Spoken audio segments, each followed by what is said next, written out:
വചനം സ്വീകരിക്കുന്നതിനെല്ലാം ഒരു അന്തരീക്ഷം നമ്മുടെ അകത്തുണ്ടായിരിക്കണം. എങ്കിലേ അത് പ്രയോജനപ്പെടാനിടയായി തീരുകയുള്ളൂ. ഒരു യോഗത്തിൽ പങ്കെടുക്കുമ്പോൾ ആത്മീകരായിരിക്കുന്ന ആളുകൾ എങ്ങനെ ആയിരിക്കണമെന്നുള്ളത് വേദപുസ്തകം നമ്മളെ പഠിപ്പിക്കുന്നുണ്ട്. അങ്ങനെ ആയിരുന്നെങ്കിൽ മാത്രമേ അത് പ്രയോജനപ്പെടാനിടയായി തീരുകയുള്ളൂ. സ്തോത്രം. എബ്രായലേഖനത്തിൽ വായിക്കുന്നുണ്ട്, ദൈവത്തിൻ്റെ വചനം വിശ്വാസമായി പരിണമിക്കായക കൊണ്ട് അത് അവർക്ക് ഫലിച്ചില്ല എന്ന്. വചനം കേൾക്കുന്നിടത്ത് വന്നിരുന്നാൽ പോരാ, ഇതിനകത്തത് പരിണമിപ്പാനിടയാകണം. അങ്ങനെ സംഭവിച്ചാൽ നിശ്ചയമായിട്ടും അത് ഫലിക്കാനിടയായിത്തീരും.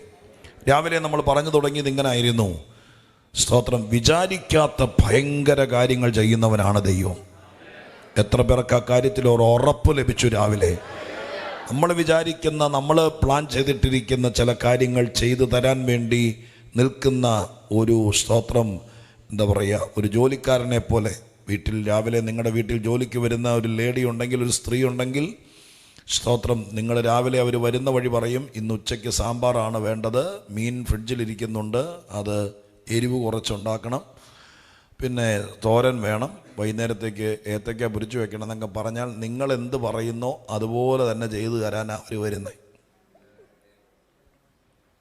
എന്നാൽ ദൈവം അങ്ങനെ 21 ദിവസം ഇരിക്കുന്നവരെന്ത് പറയുന്നു അതുപോലെ ചെയ്തു തരാൻ വരുന്നവനല്ല. നിങ്ങൾ വിചാരിക്കാത്ത വലിയ വലിയ വിരുന്നൊരുക്കം വരുന്നവനാണവൻ. നമ്മൾ പറഞ്ഞു കൊടുക്കുന്നതല്ല ചെയ്യുന്നത്, നമ്മൾ പ്രാർത്ഥിച്ചതുപോലെയല്ല, ചോദിക്കുന്നതിനേക്കാൾ നനയ്ക്കുന്നതിനേക്കാളൊക്കെ അപ്പുറം ചെയ്യാനാണ് ദൈവത്തിന് ആഗ്രഹം. അങ്ങനെ ഒരു ദൈവത്തിൻ്റെ സന്നിധിയിലാണ് ഇരിക്കുന്നതെന്ന് പറഞ്ഞുകൊണ്ടാണ് രാവിലെ തുടങ്ങിയത്. യെശയ്യാ പ്രവചനത്തിൻ്റെ വാക്യമായിരുന്നു, ഇനി അത് ആവർത്തിക്കുന്നില്ല. 64:3 രാവിലെ പറഞ്ഞത്. നാം വിചാരിക്കാത്ത ഭയങ്കര കാര്യങ്ങൾ ദൈവം ചെയ്തു. അന്നത്തെ പ്രത്യേകത, അന്നത്തെ ഹൈലൈറ്റ്, അന്ന് ഒത്തിരി ആൾക്കാർ വന്നെന്നല്ല, അന്ന് ശുശ്രൂഷിക്കാൻ വന്ന ആൾ ഭയങ്കര എക്സ്പീരിയൻസ്ഡ് ആയിരുന്ന ആളാണെന്നുള്ളതല്ല. അന്നത്തെ പ്രത്യേകത ദൈവം ഇറങ്ങി വന്നെന്നുള്ളത്. ദൈവം വരുന്ന യോഗങ്ങളിൽ വിചാരിക്കാത്ത കാര്യങ്ങൾ നടക്കും. രാവിലെ പരിശുദ്ധാത്മാവ് സഭയെ കമ്പൽ ചെയ്യായിരുന്നു, ദൈവദാസന്മാരെ നിർബന്ധിക്കുകയായിരുന്നു. വേറൊന്നിലേക്കും 2026 നോക്കരുത്, ഞാൻ ഇറങ്ങി വരാനുള്ള ക്രമീകരണം ചെയ്യണം. ആ ഒരു ലക്ഷ്യത്തിൽ നിങ്ങളുടെ ജീവിതത്തിലും വൻ കാര്യങ്ങൾ നടക്കണമെന്നുണ്ടെങ്കിൽ ദൈവം ഇറങ്ങണം. സ്തോത്രം. ദൈവം ഇറങ്ങണം. അതിന് നമ്മൾ തയ്യാറാകണം. ദൈവം ഇറങ്ങണമെങ്കിൽ അതിൻ്റെ ഒരു അന്തരീക്ഷം ഉണ്ടാക്കി കൊടുക്കണം. അന്തരീക്ഷം ഉണ്ടാക്കണം. എല്ലാത്തിനും അതിൻ്റേതായിരിക്കുന്ന ഒരു അന്തരീക്ഷം ഉണ്ടാവണം. എങ്കിലേ ആ കാര്യങ്ങൾ നടക്കുകയുള്ളൂ. വചന ശുശ്രൂഷ നന്നായി നടക്കണമെങ്കിൽ അതിന് പറ്റിയൊരു അന്തരീക്ഷം ഉണ്ടാകണം. കൃപാവര ശുശ്രൂഷകൾ നടക്കണമെങ്കിൽ അതിന് പറ്റിയൊരു അന്തരീക്ഷം ഉണ്ടാകണം. ആ അന്തരീക്ഷം ഇതിനകത്തുണ്ടെങ്കിൽ ദൈവപ്രവൃത്തികൾ നടക്കും. എന്താണ് ദൈവം ഇറങ്ങാനുള്ള അന്തരീക്ഷം? ദൈവം ഇറങ്ങി വരാനുള്ള അന്തരീക്ഷം എന്താണ്? പുറപ്പാട് പുസ്തകം 19-ാം അധ്യായത്തിൻ്റെ 10-11 വാക്യങ്ങളൊന്ന് വായിച്ചു നോക്കി. അന്നേരം കാണാം. 19-ാം അധ്യായത്തിൻ്റെ 10-11 വാക്യങ്ങൾ വായിച്ചു നോക്കി. പെട്ടെന്ന് വായിച്ചു നോക്കി. ദൈവം ഇറങ്ങാനുള്ള ഒരന്തരീക്ഷം ഉണ്ടാക്കാൻ ദൈവം ആവശ്യപ്പെടുന്നു. വായിച്ചേ. യഹോവ പിന്നെ മോശയോട് കൽപ്പിച്ചത് നീ ജനത്തിന്റെ അടുക്കൽ ചെന്ന്, നീ നിന്റെ ജനത്തിന്റെ അടുക്കൽ ചെന്ന് ഇന്നും നാളെയും അവരെ ശുദ്ധീകരിക്കുക. അവർ വസ്ത്രമലക്കി 3-ാം ദിവസത്തേക്ക് ഒരുങ്ങിയിരിക്കട്ടെ. 3-ാം ദിവസം യഹോവ സകല ജനവും കാണുക സീനായി പർവ്വതത്തിൽ സീനായിൽ ഇറങ്ങും. മനസ്സിലായോ? ദൈവം ഇറങ്ങണമെങ്കിൽ അതിൻ്റെ ഒരു അന്തരീക്ഷം ഉണ്ടാകണം. സ്തോത്രം. നമ്മുടെ തലയ്ക്ക് മീതെ കൂടെ വിമാനം പോകും, പക്ഷേ ഇറങ്ങണമെങ്കിൽ നിങ്ങൾ താഴെ നിന്ന് ചുവന്ന കൊടി കാട്ടിയാൽ വിമാനം ഇറങ്ങുമോ? ഇറങ്ങിയാൽ എനിക്ക് തോന്നുന്നു അങ്ങനെ ഇറക്കിയവരെ ഇരിക്കുന്നതെന്ന് തോന്നുന്നു. മനസ്സിലായി? താഴെ നിന്ന് കൊടി കാട്ടിയാൽ വിമാനം ഇറങ്ങിയാൽ അതിന് നേരത്തെ റൺവേ ഉണ്ടാക്കിയിടണം. അതിന് കുറേ ക്രമീകരണങ്ങൾ വേണം. എമർജൻസി ലാൻഡിംഗ് ഒക്കെ മാറ്റിവെക്കും. ബാക്കി സ്വാഭാവികമായിട്ടും ഇറങ്ങണമെന്നുണ്ടെങ്കിൽ എവിടെ നിന്ന് വരുന്ന വിമാനമാണെങ്കിലും, ബോംബെ നിന്നായിക്കോട്ടെ, ലണ്ടനിൽ നിന്നായിക്കോട്ടെ, ദുബായിൽ നിന്നായിക്കോട്ടെ, എവിടെ നിന്ന് വന്നതാണെങ്കിലും അതിനിറങ്ങാനുള്ള റൺവേ ഉണ്ടെങ്കിൽ ഇറങ്ങിയിരിക്കും. സ്തോത്രം. അപ്പം അത് തയ്യാറാക്കിയിട്ടാൽ ബാക്കി ദൈവം ചെയ്യും. എന്നതുപോലെ പുറപ്പാട് പുസ്തകത്തിൽ മോശയോടൊരിക്കൽ ദൈവം പറയുക, നീ ചെന്ന് ജനത്തിൻ്റെ അടുക്കൽ ചെന്നിട്ട് നീ ഒരു കാര്യം ചെയ്യണം, അവരെ നിർബന്ധമായിട്ടും ശുദ്ധീകരിക്കണം. അവരെ 2 ദിവസം എടുത്ത് ശുദ്ധീകരിക്കുകയാണെങ്കിൽ 3-ാം ദിവസം ഒരുങ്ങിയിരുന്നു ഞാൻ ഇറങ്ങും. അപ്പൊ ദൈവം ഇറങ്ങാനുള്ള അന്തരീക്ഷം എന്ന് പറയുന്നത് ശുദ്ധീകരണമാണ്.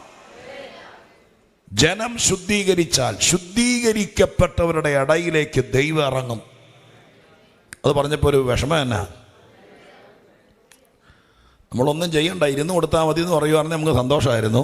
പക്ഷെ നമ്മൾ ശുദ്ധീകരിക്കപ്പെടണമെന്ന് പറഞ്ഞപ്പോൾ ഇച്ചിരി വിഷമം തോന്നുന്നു. സ്തോത്രം. തോന്നരുത്. ദൈവം ഇറങ്ങിയെങ്കിലേ നമ്മൾ വിചാരിക്കാത്ത കാര്യങ്ങൾ നടക്കുകയുള്ളൂ. അത് നടക്കണമെന്നുണ്ടെങ്കിൽ ഒരു ശുദ്ധീകരണം നടക്കണം. നമ്മുടെ ഹൃദയത്തിനകത്ത് പഴയ നിയമത്തിൽ എഴുതിയിരിക്കുന്നത് വസ്ത്രം അലക്കാനൊക്കെ, പക്ഷെ പുതിയ നിയമത്തിനകത്ത് കുഞ്ഞാടിൻ്റെ ചോര കൊണ്ട് നമ്മുടെ ഹൃദയങ്ങളെ ശുദ്ധീകരിച്ച്, നമ്മുടെ പാളയം ശുദ്ധീകരിച്ച് ദൈവത്തിൻ്റെ തിരുസന്നിധാനത്തിൽ ഒരുക്കപ്പെട്ടാൽ ഇന്ന് രാത്രിക്കാലം ഞാൻ പറയാം, സ്വർഗം പറയുന്നു, സീനായിൽ സ്വർഗം വിട്ട് ഞാൻ ഈ മണ്ണിലേക്ക് ഇറങ്ങി വരും. എല്ലാവരും കാണുക, ഇറങ്ങി വരും. അപ്പൊ നമ്മൾ ഒരുക്കി കൊടുക്കാമെങ്കിൽ ദൈവം ഇറങ്ങും. സ്തോത്രം. ഇത് മോശയോട് ദൈവം പറഞ്ഞു കൊടുത്തതാണ്.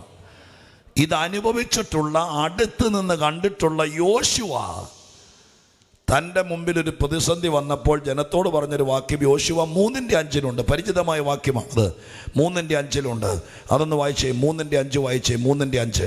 പിന്നെ യോശുവ ജനത്തോട് നിങ്ങളെ തന്നെ ശുദ്ധീകരിപ്പി, യഹോവ നാളെ നിങ്ങളുടെ ഇടയിൽ അതിശയം പ്രവർത്തിക്കും. പുറപ്പാടിൽ ആരാ പറഞ്ഞത്? ദൈവം മോശയോട് പറയുകയാണ്, നിങ്ങളെ തന്നെ ശുദ്ധീകരിക്കുന്ന മോശയോട് പറയുകയാണ്. യോശുവയിൽ ആരാ പറഞ്ഞത്? ദൈവം പറഞ്ഞില്ല. യോശുവ ജനത്തോട് പറയുകയാണ്, ഞാൻ ഓർക്കുന്നുണ്ട്, സ്തോത്രം, വർഷങ്ങൾക്ക് മുമ്പ്, 40ഓളം വർഷങ്ങൾക്ക് മുമ്പ് ഞാൻ എൻ്റെ യജമാനനായ, അല്ലെങ്കിൽ എൻ്റെ സ്തോത്രം ബഹുമാനായ മോശയോട് കൂടെ നടന്ന കാലത്ത് ഒരു ദിവസം ഞാൻ ദൈവം പറയുന്നത് കേട്ടതാണ്. എന്താ കേട്ടത്? അന്ന് ദൈവം മോശയുടെ അടുക്ക് വന്നിട്ട് പറഞ്ഞു, നിങ്ങളെ തന്നെ ശുദ്ധീകരിക്കാൻ ഞാൻ ഇറങ്ങി വരാമെന്ന്. ഇത് കേട്ട് പരിചയമായ യോശുവ വർഷങ്ങൾക്ക് ശേഷം അവൻ്റെ മുമ്പിൽ ഒരു പ്രയാസം വന്നപ്പോൾ, അക്കരെ പോകാൻ നിവൃത്തിയില്ലാതെ യോർദാന്റെ തീരത്ത് കിടന്നപ്പോൾ, ഇന്നലകളിൽ പതിറ്റാണ്ടുകൾക്ക് മുമ്പ് ദൈവം ഇറങ്ങിയത് എങ്ങനെയാണെന്ന് അറിയാവുന്ന യോശുവ ജനത്തോട് പറഞ്ഞു, നമുക്കൊരു കാര്യം ചെയ്യാം, നമ്മെ തന്നെ ശുദ്ധീകരിക്കാം. ശുദ്ധീകരിച്ചാൽ സ്വർഗ്ഗം അതിശയങ്ങൾ ചെയ്യും. യേശുവിൻ്റെ നാമത്തിൽ രാത്രികാലം കർത്താവിൻ്റെ ആത്മാവ് എത്ര പേര് വിശ്വസിക്കുന്നു? അതിശയങ്ങൾ ഈ പുസ്തകത്തിനകത്ത് അത്ഭുതങ്ങളുടെ ചരിത്രമാണ്, അതിശയങ്ങളുടെ ചരിത്രമാണ്. വിചാരിക്കാത്ത ഭയങ്കര കാര്യങ്ങൾ സ്വർഗം ചെയ്യുന്ന കാര്യമാണ് എഴുതിയിരിക്കുന്നത്. അതിശയങ്ങളിൽ ഒന്നെനിക്ക് ആവശ്യമാണ് എന്ന് വിശ്വസിക്കുന്നവർ 16-ാം രാത്രി യോഗത്തിന് വന്നിട്ടുണ്ടെങ്കിൽ അവരൊരുമിച്ച് ദൈവസ്ഥനിൽ പറ, ഒരതിശയം ഞങ്ങൾക്ക് വേണ്ടി പ്രവർത്തിക്കണം, ഞങ്ങളുടെ സഭയ്ക്ക് വേണ്ടി പ്രവർത്തിക്കണം, ഞങ്ങളുടെ കുടുംബങ്ങൾക്ക് വേണ്ടി പ്രവർത്തിക്കണം. എന്റെ ലൈഫിൽ ഈ 2026 ആദ്യത്തെ മാസം തീരുന്നതിനേക്കാൾ മുമ്പ് ഒരു അതിശയം നടക്കണം. മനസ്സൊരുക്ക. എല്ലാ കുഞ്ഞുങ്ങളും, എല്ലാ സഹോദരങ്ങളും സഹോദരിമാരും സകലരും മനസ്സൊരുക്കിക്കൊണ്ട് പറ, ഒരതിശയം, ഒരതിശയം. അത് നടക്കണം. പരിചയമുള്ള പ്രായമുള്ളവർ പറ. അതിന് സെറ്റപ്പുകളല്ല വേണ്ടത്, പ്രോഗ്രാമുകളല്ല വേണ്ടത്. യോശുവയെ പോലെ ഇന്നലകളെ കണ്ട, അതിശയങ്ങൾ നടന്ന വേദികൾ കണ്ട, അതിശയങ്ങൾ നടന്ന സാഹചര്യങ്ങൾ കണ്ട ദൈവദാസന്മാരും ദൈവമക്കളും നെയ്യാറ്റിൻകരയിൽ ഈ ഹാളിൽ തടിച്ചുകൂടിയിട്ടുണ്ടെങ്കിൽ അവർ ആത്മാവിൽ പറ, അതിശയം നടക്കാനുള്ള അന്തരീക്ഷം വിശുദ്ധിയാണ്. ജീസസ്.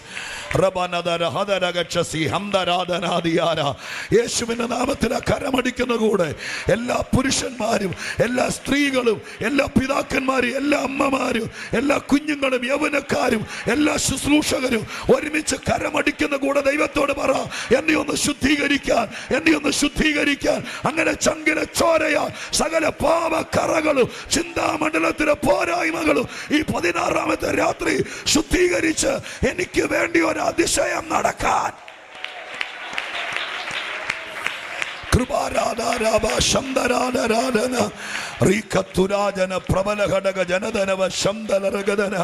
തീ ഇറങ്ങട്ടെ, തീ ഇറങ്ങട്ടെ. യെശയ്യാവിനെ തൊടിവിച്ചതുപോലെ ഇന്ന് രാത്രി തീ കൊണ്ട് ശുദ്ധീകരിക്കപ്പെടട്ടെ. ശുദ്ധീകരിക്കപ്പെടട്ടെ, അതരങ്ങൾ ശുദ്ധീകരിക്കപ്പെടട്ടെ, ഹൃദയം ശുദ്ധീകരിക്കപ്പെടട്ടെ, ബുദ്ധിമണ്ഡലം ശുദ്ധീകരിക്കപ്പെടട്ടെ, ശരീരം ശുദ്ധീകരിക്കപ്പെടട്ടെ, സഭ ശുദ്ധീകരിക്കപ്പെടട്ടെ, കുടുംബങ്ങൾ ശുദ്ധീകരിക്കപ്പെടട്ടെ, നിന്റെ കൈയുടെ പ്രവർത്തികൾ ശുദ്ധീകരിക്കപ്പെടട്ടെ. അതിശയ പ്രവർത്തികളാണ് ഇനി നടക്കാൻ പോകുന്നത്.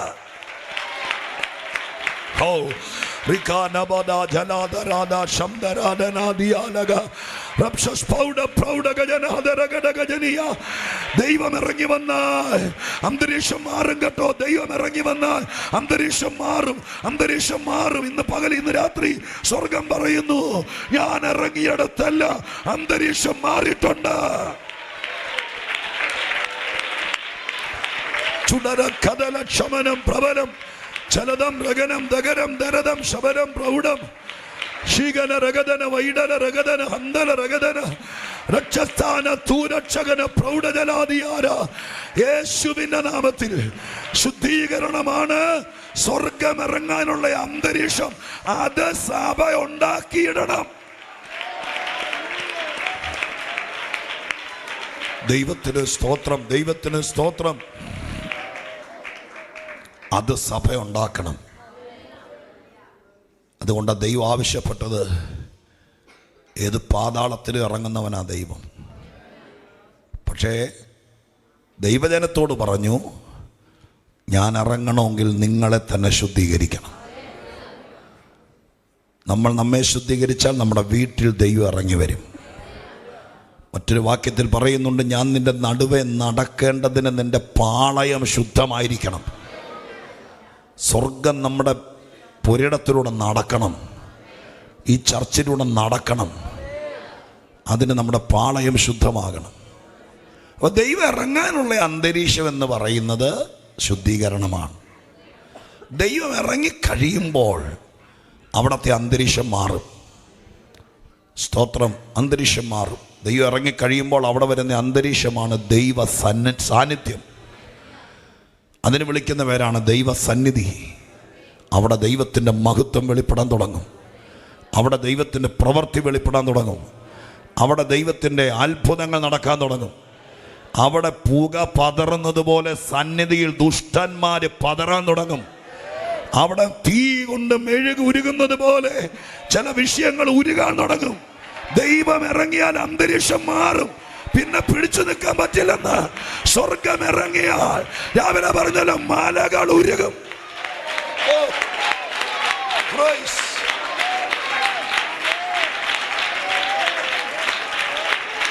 പരിശുദ്ധാത്മാവ് നിങ്ങളെ ആവർത്തിച്ച് കേൾപ്പിക്കുന്ന ദൂതാണോ ഇതെന്ന് എനിക്കറിയില്ല. പക്ഷെ സഭയെ ദൈവം ആവർത്തിച്ച് കേൾപ്പിക്കുന്നു, എനിക്ക് നിങ്ങളുടെ നടുവിൽ ഇറങ്ങി ചിലത് ചെയ്യണമെന്ന് ആഗ്രഹമുണ്ടെന്ന് കർത്താവ് നിങ്ങളെ ആവർത്തിച്ച് കേൾപ്പിക്കുന്നു എന്ന് സ്വർഗം എനിക്ക് ഗൈഡൻസ് തരികയാ. ദൈവം എനിക്ക് ആലോചന തരികയാ.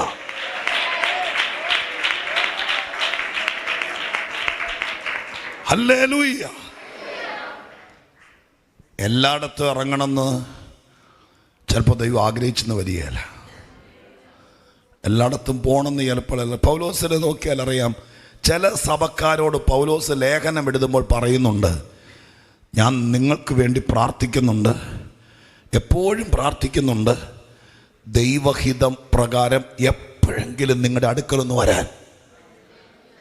എന്നെ ശുശ്രൂഷയില്ലാത്ത, പ്രോഗ്രാം എന്നുള്ള വാക്ക് തെറ്റാണ്, ഒന്നുമില്ലാതെ വെറുതെ വീട്ടിലിരുന്ന് മുരടിക്കുന്നൊരു മനുഷ്യനാണോ പൗലോസ്? അല്ലല്ലോ. റോമാക്കാർക്ക് ലേഖനം എഴുതിയപ്പോൾ അദ്ദേഹം പറഞ്ഞു, ഞാൻ കുറേ നാളായി പ്രാർത്ഥിക്കുന്നുണ്ട്, എപ്പോഴെങ്കിലും നിങ്ങളുടെ അടുക്കലൊന്ന് വരണം. സ്തോത്രം. എന്ന് അഭിഷിക്തനായ മനുഷ്യൻ ആഗ്രഹിച്ചു. എന്നാൽ എല്ലാ സഭയിലും പോകണമെന്ന് ആഗ്രഹിക്കാറില്ല. ചിലരുടെ ഇടയിൽ ചെല്ലണമെന്നൊരു ദൈവദാസൻ ആഗ്രഹിച്ചതുപോലെ സ്വർഗസ്ഥനായ ദൈവത്തിന് ചിലരുടെ ഇടയിൽ ഇറങ്ങണമെന്ന് ആഗ്രഹമുണ്ട്.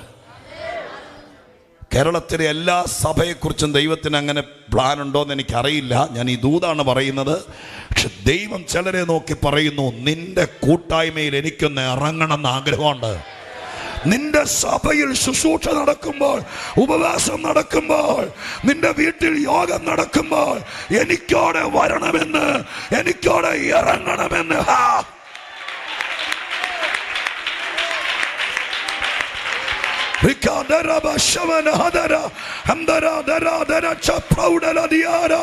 യേശുവിന്റെ നാമത്തിൽ ദൈവം ദൂതിനെ കൺവേർട്ട് ചെയ്ത് വിടുകയാ. ആഗ്രഹമുണ്ട്.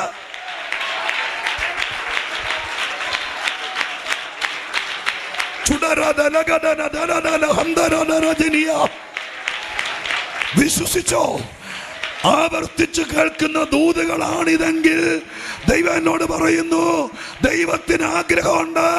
നിന്റെ ആരാധന നടക്കുമ്പോൾ, നിന്റെ സഭായോഗം നടക്കുമ്പോൾ, നീ ശുശ്രൂഷിച്ചുകൊണ്ട് നിൽക്കുമ്പോൾ എനിക്കൊന്ന് ഇറങ്ങണമെന്ന് ആഗ്രഹമുണ്ട് എന്ന് സ്വർഗം ചിലരോട് പറയുന്നു.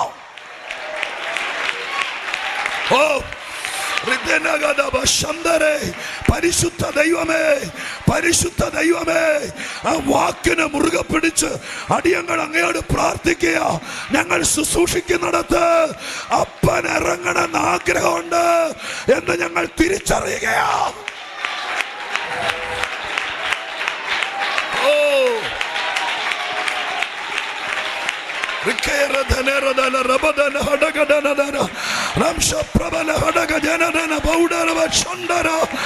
Jesus, hallelujah, hallelujah, hallelujah. ചിലരെന്നോട് പറയാറുണ്ട്, തിരുവനന്തപുരത്ത് വരുവാണെങ്കിൽ പറയണം പാസ്റ്ററേ, ഞങ്ങൾക്ക് വരണമെന്ന് ആഗ്രഹമുണ്ട്. സ്തോത്രം.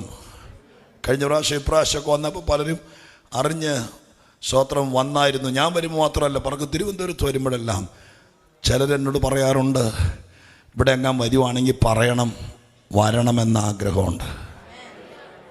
എന്നൊരു മനുഷ്യൻ നമ്മൾ വരുമ്പോൾ വരണമെന്ന് ആഗ്രഹമുണ്ടെന്ന് പറയുന്നത് പോലെ ഞാൻ മനസ്സുകൊണ്ട് ഇത് പറയുമ്പോൾ ആഗ്രഹിക്കുക, ഞാൻ ശുശ്രൂഷിക്കുന്നിടത്ത് എനിക്ക് ശുശ്രൂഷ തന്നവന് ഇറങ്ങണം ആഗ്രഹമുണ്ടെങ്കിൽ ഹല്ലേലൂയ, ആ അന്തരീക്ഷം ഉണ്ടാക്കി കൊടുക്കണ്ടേ? ആ അന്തരീക്ഷം ഉണ്ടാക്കി കൊടുക്കണ്ടേ? നിങ്ങൾ പാടുമ്പോൾ, നിങ്ങൾ ശുശ്രൂഷിക്കുമ്പോൾ നിങ്ങൾക്ക് കൃപ തന്ന ദൈവത്തിന് അവിടെ ഒന്ന് ഇറങ്ങണമെന്ന് ആഗ്രഹമുണ്ടെങ്കിൽ, നമ്മൾ ശുശ്രൂഷകരാ, അങ്ങനെ ഒരു ആഗ്രഹം ദൈവത്തിനുണ്ടെന്ന് ഈ ദൂത് വെളിപ്പെടുമ്പോൾ നിങ്ങൾക്ക് തോന്നുന്നുണ്ടോ? ദൈവത്തിന് ആഗ്രഹമുണ്ട്. മോനെ, നീ പ്രസംഗിക്കുന്നിടത്ത്, നീ ശുശ്രൂഷിക്കുന്നിടത്ത് എനിക്കൊന്ന് ഇറങ്ങണമെന്ന് ആഗ്രഹമുണ്ട്. മോശേ, നീ ജനത്തെ വിടുവിച്ചോണ്ട് വരുമ്പോൾ ഇന്ന് വരെ ഞാനൊന്ന് ഇറങ്ങിയിട്ടില്ല. എന്നാൽ സീനായിൽ നിങ്ങൾ ഒരുമിച്ച് കൂടുമ്പോൾ എനിക്കൊന്ന് ഇറങ്ങണമെന്ന് ആഗ്രഹമുണ്ട്. ഓ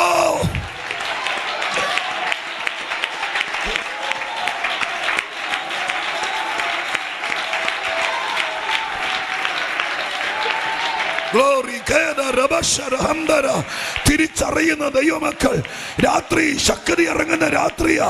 പ്രസംഗം നടക്കുമെന്നറിയില്ല. രാത്രി പ്രവൃത്തി വെളിപ്പെടും, പ്രവൃത്തി വെളിപ്പെടും. ഇവിടെ അത് തുടങ്ങുകയാ. തിരിച്ചറിയുന്ന ദൈവമക്കൾ, യേശുവിന്റെ നാമത്തിൽ ആത്മാവിൽ ജ്വലിച്ചോണ്ട് പറ, ഞാൻ ആരാധിക്കുമ്പോൾ, ഞാൻ പ്രാർത്ഥിക്കുമ്പോൾ, ഞാൻ ഉപവസിക്കുമ്പോൾ, ഞാൻ പാടുമ്പോൾ, ഞാൻ ശുശ്രൂഷിക്കുമ്പോൾ എന്റെ വീണ്ടെടുപ്പുകാരന് ഇറങ്ങി വരണമെന്ന് ആഗ്രഹമുണ്ടെന്ന് ഞാൻ തിരിച്ചറിയുന്നു.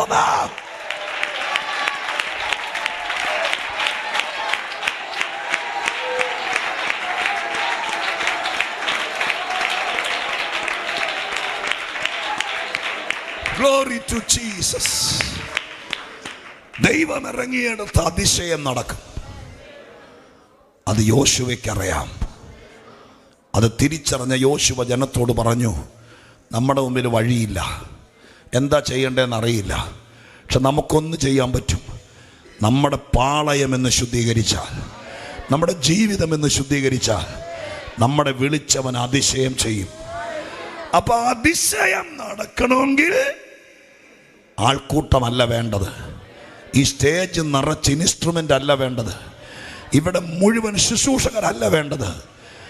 സ്തോത്രം. അതിശയം നടക്കണമെങ്കിൽ ദൈവം ഇറങ്ങണം. ദൈവം ഇറങ്ങണമെങ്കിൽ ശുദ്ധീകരിക്കപ്പെടണം. അങ്ങനെയാണെങ്കിൽ സ്വർഗം അത് ചെയ്യുമെന്ന് വിശ്വസിക്കുന്നവരെ കരമുയർത്തി ഒന്നോട് സ്തോത്രം ചെയ്തേ. കണ്ണുകളടയ്ക്കാൻ നമുക്കൊരു നിമിഷം പ്രാർത്ഥിക്കാം. എല്ലാ കണ്ണുമടച്ചൊരു നിമിഷം പ്രാർത്ഥിക്കാം. ആത്മാർത്ഥതയോടെ ദൈവം പറയുന്ന വാക്കുകൾ എല്ലാവരും കണ്ണടച്ചേറ്റെടുത്തേ. ഞാൻ ആരാധിക്കുന്ന സഭയിൽ എൻ്റെ ദൈവത്തിന് ഇറങ്ങണമെന്ന് ആഗ്രഹമുണ്ട്. ഞാൻ ശുശ്രൂഷിച്ചുകൊണ്ട് നിൽക്കുമ്പോൾ എൻ്റെ ദൈവത്തിന് അതിൻ്റെ നടുവെ നടക്കണമെന്ന് ആഗ്രഹമുണ്ട്. എല്ലാവരും പ്രാർത്ഥിക്കുക. അതിന് ഞാനൊരു തടസ്സമാകരുത്. എൻ്റെ ഹൃദയത്തിലെ ചീത്ത ചിന്തകൾ തടസ്സമാകരുത്. ഞാൻ മൊബൈലോ ഇൻ്റർനെറ്റൊക്കെ ഉപയോഗിക്കുന്നത് എൻ്റെ ദൈവത്തിന് ഇറങ്ങാൻ തടസ്സമാകരുത്.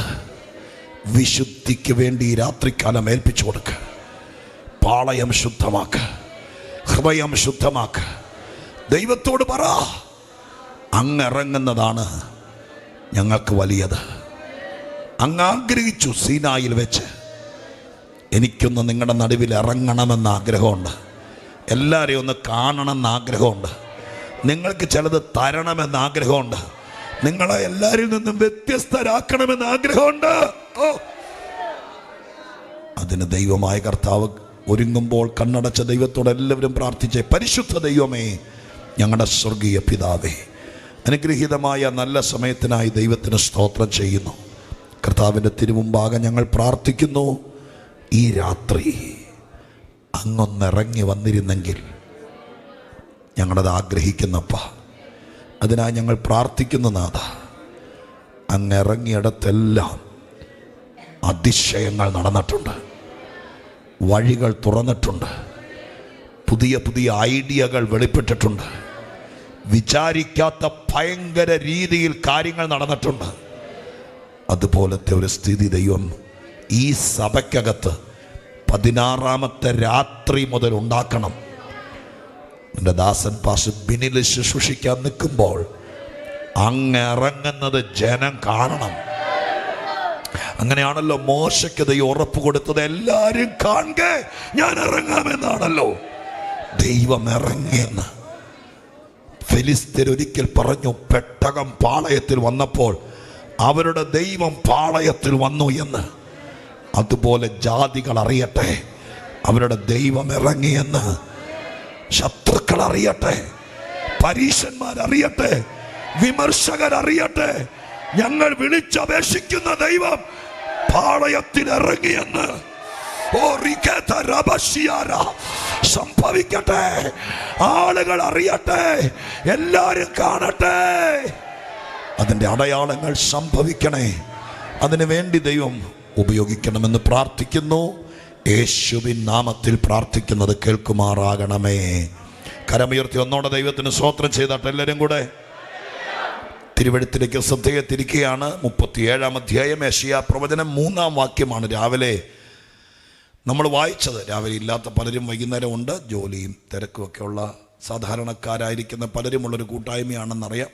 അതുകൊണ്ട് തന്നെ പകലെല്ലാവർക്കും വരാൻ പറ്റാത്ത സാഹചര്യം ഉണ്ടെന്ന് മനസ്സിലാക്കുന്നു. രാത്രിയിൽ ഈ കഠിനാധ്വാനത്തിൻ്റെയൊക്കെ ഇടയിലും സമയം കണ്ടെത്തി ശരീരക്ഷീണം വകവയ്ക്കാതെ ജോലിയെല്ലാം കഴിഞ്ഞ് ഓടി വന്ന് കർത്താവിൻ്റെ സന്നിധിയിൽ വന്ന് നിങ്ങളെ ദൈവം അനുഗ്രഹിക്കാതിരിക്കുകയില്ല. സ്തോത്രം. അവസ്ഥ അറിഞ്ഞ് ദൈവം നിങ്ങളെ അനുഗ്രഹിക്കട്ടെ. പകൽ സ്കൂളിലോ കോളേജിലൊക്കെ പോയിട്ട് പഠിക്കാനൊക്കെ ഉണ്ടെങ്കിലും വൈകുന്നേരം വീണ്ടും വന്ന് കർത്താവിൻ്റെ സന്നിധിയിൽ വരാൻ ആരുടെ നിർബന്ധം കൂടാതെ ആത്മാർത്ഥത കാണിച്ച ഈ കുഞ്ഞുങ്ങളെ എല്ലാവർക്കും കൊടുത്തതിനേക്കാൾ ഇരട്ടി ബുദ്ധിയും മാർക്കും എല്ലാം കൊടുത്തവരെ അനുഗ്രഹിക്കട്ടെ എന്ന് പ്രാർത്ഥിക്കുക. ദൈവം അതിനൊക്കെ ശക്തനാണല്ലോ. വീണ്ടും നിങ്ങൾ തുടരുക എന്ന് ഓർപ്പിച്ചുകൊണ്ട് 37-ന്റെ 3 വായിച്ചട്ടെ. രാത്രി നിങ്ങൾക്ക് കൂടി വേണ്ടി പകൽ വരാത്തവർക്ക് വേണ്ടി 2 വാക്ക് പറഞ്ഞുകൊണ്ടും അതിൻ്റെ അടുത്ത ഭാഗത്തേക്ക് കിടക്കുക. വായിച്ചാട്ടെ. അവർ അവനോട് പറഞ്ഞത്, ഹിസ്കിയാവ് ഇപ്രകാരം പറയുന്നു, ഇത് കഷ്ടവും ശാസനയും നിന്ദയുമുള്ള ദിവസമത്രേ. കുഞ്ഞുങ്ങൾ ജനിപ്പാറായിരിക്കുന്നു, പ്രസവിപ്പാനോ ശക്തിയില്ല. മതി. സ്തോത്രം. ഹിസ്കിയ രാജാവ് ഇസ്രായേലിൽ ഭരിക്കുന്ന കാലം അശ്ശൂർ രാജാവായിരിക്കുന്ന സൻഹരീബ് ഒരു കാരണമില്ലാതെ ഒരു വെല്ലുവിളിയും യുദ്ധത്തിനുമായി വരികയാണ്. അതിനുള്ള കത്ത് കൊടുത്തയച്ചിരിക്കുക. കത്തുമായിട്ട് ദൈവാലയത്തിൽ ചെന്ന് അദ്ദേഹം വാവിട്ട് നിലവിളിച്ച് പ്രാർത്ഥിക്കുക. അപ്പോൾ അദ്ദേഹത്തിന് ചെയ്യാൻ പറ്റുന്ന ഏറ്റവും പ്രധാനപ്പെട്ട 1-2 കാര്യങ്ങളാണ്. ഒരു രാജ്യത്തിനെതിരെ ഒരു രാജാവ് യുദ്ധത്തിന് വന്നാൽ അന്നത്തെ കാലത്ത് സ്വാഭാവികമായിട്ട് നടക്കുന്നത് തന്നെപ്പോലെ ശക്തിയുള്ള അല്ലെങ്കിൽ തന്നേക്കാൾ ശക്തിയുള്ളൊരു മറ്റൊരു രാജാവിനെ കൂട്ടിന് വിളിക്കുക. വേണമെങ്കിൽ ഇസ്രായേൽ രാജാവായിരിക്കുന്ന ഹിസ്കിയാവിന് മറ്റൊരു രാജാവിനെ ആശ്രയിക്കായിരുന്നു. ഒരു കാരണമില്ലാതെ അവർ വന്ന് പാളയം ഇറങ്ങിയിരിക്കുക, ഞങ്ങളെ സഹായിക്കണമെന്ന്. ഇസ്രായേൽ ഇന്ന് ആധുനിക കാലത്ത് സ്തോത്രം യുദ്ധത്തിന് വരുമ്പോൾ ചില രാജ്യങ്ങൾ പിന്തുണയ്ക്കും. ഇന്ത്യക്കെതിരെ യുദ്ധത്തിന് വന്നാൽ നമുക്കറിയാം ചില രാജ്യങ്ങൾ സഹായിക്കും. സ്തോത്രം. അങ്ങനെ ഓരോ രാജ്യങ്ങളെ സഹായിക്കുന്ന രീതി പുരാതന കാലം മുതലുണ്ട്. വേണമെങ്കിൽ ഹിസ്കിയാവിന് ഒരു അയൽ രാജാവിനോട് ഒരു സഹായം ചോദിക്കായിരുന്നു. പക്ഷെ ഞാൻ രാവിലെ മുതൽ പറയുന്നുള്ളൂ, ഇയാളൊരു പ്രാർത്ഥനാ മനുഷ്യനാണ്, ആത്മീകനാണ്. ഈ രാവിലത്തെയും വൈകുന്നേരത്തെ ശുശ്രൂഷ നിങ്ങൾ ശ്രദ്ധിച്ചാൽ അറിയാം, എല്ലാവർക്കും വേണ്ടി അല്ല ദൈവം ഈ എരിവോട് എഴുന്നേക്കുന്നത്. ആൾ ആത്മീകനാണെങ്കിൽ അത്ഭുതങ്ങൾ നടക്കാനുള്ള വഴിയുണ്ട്.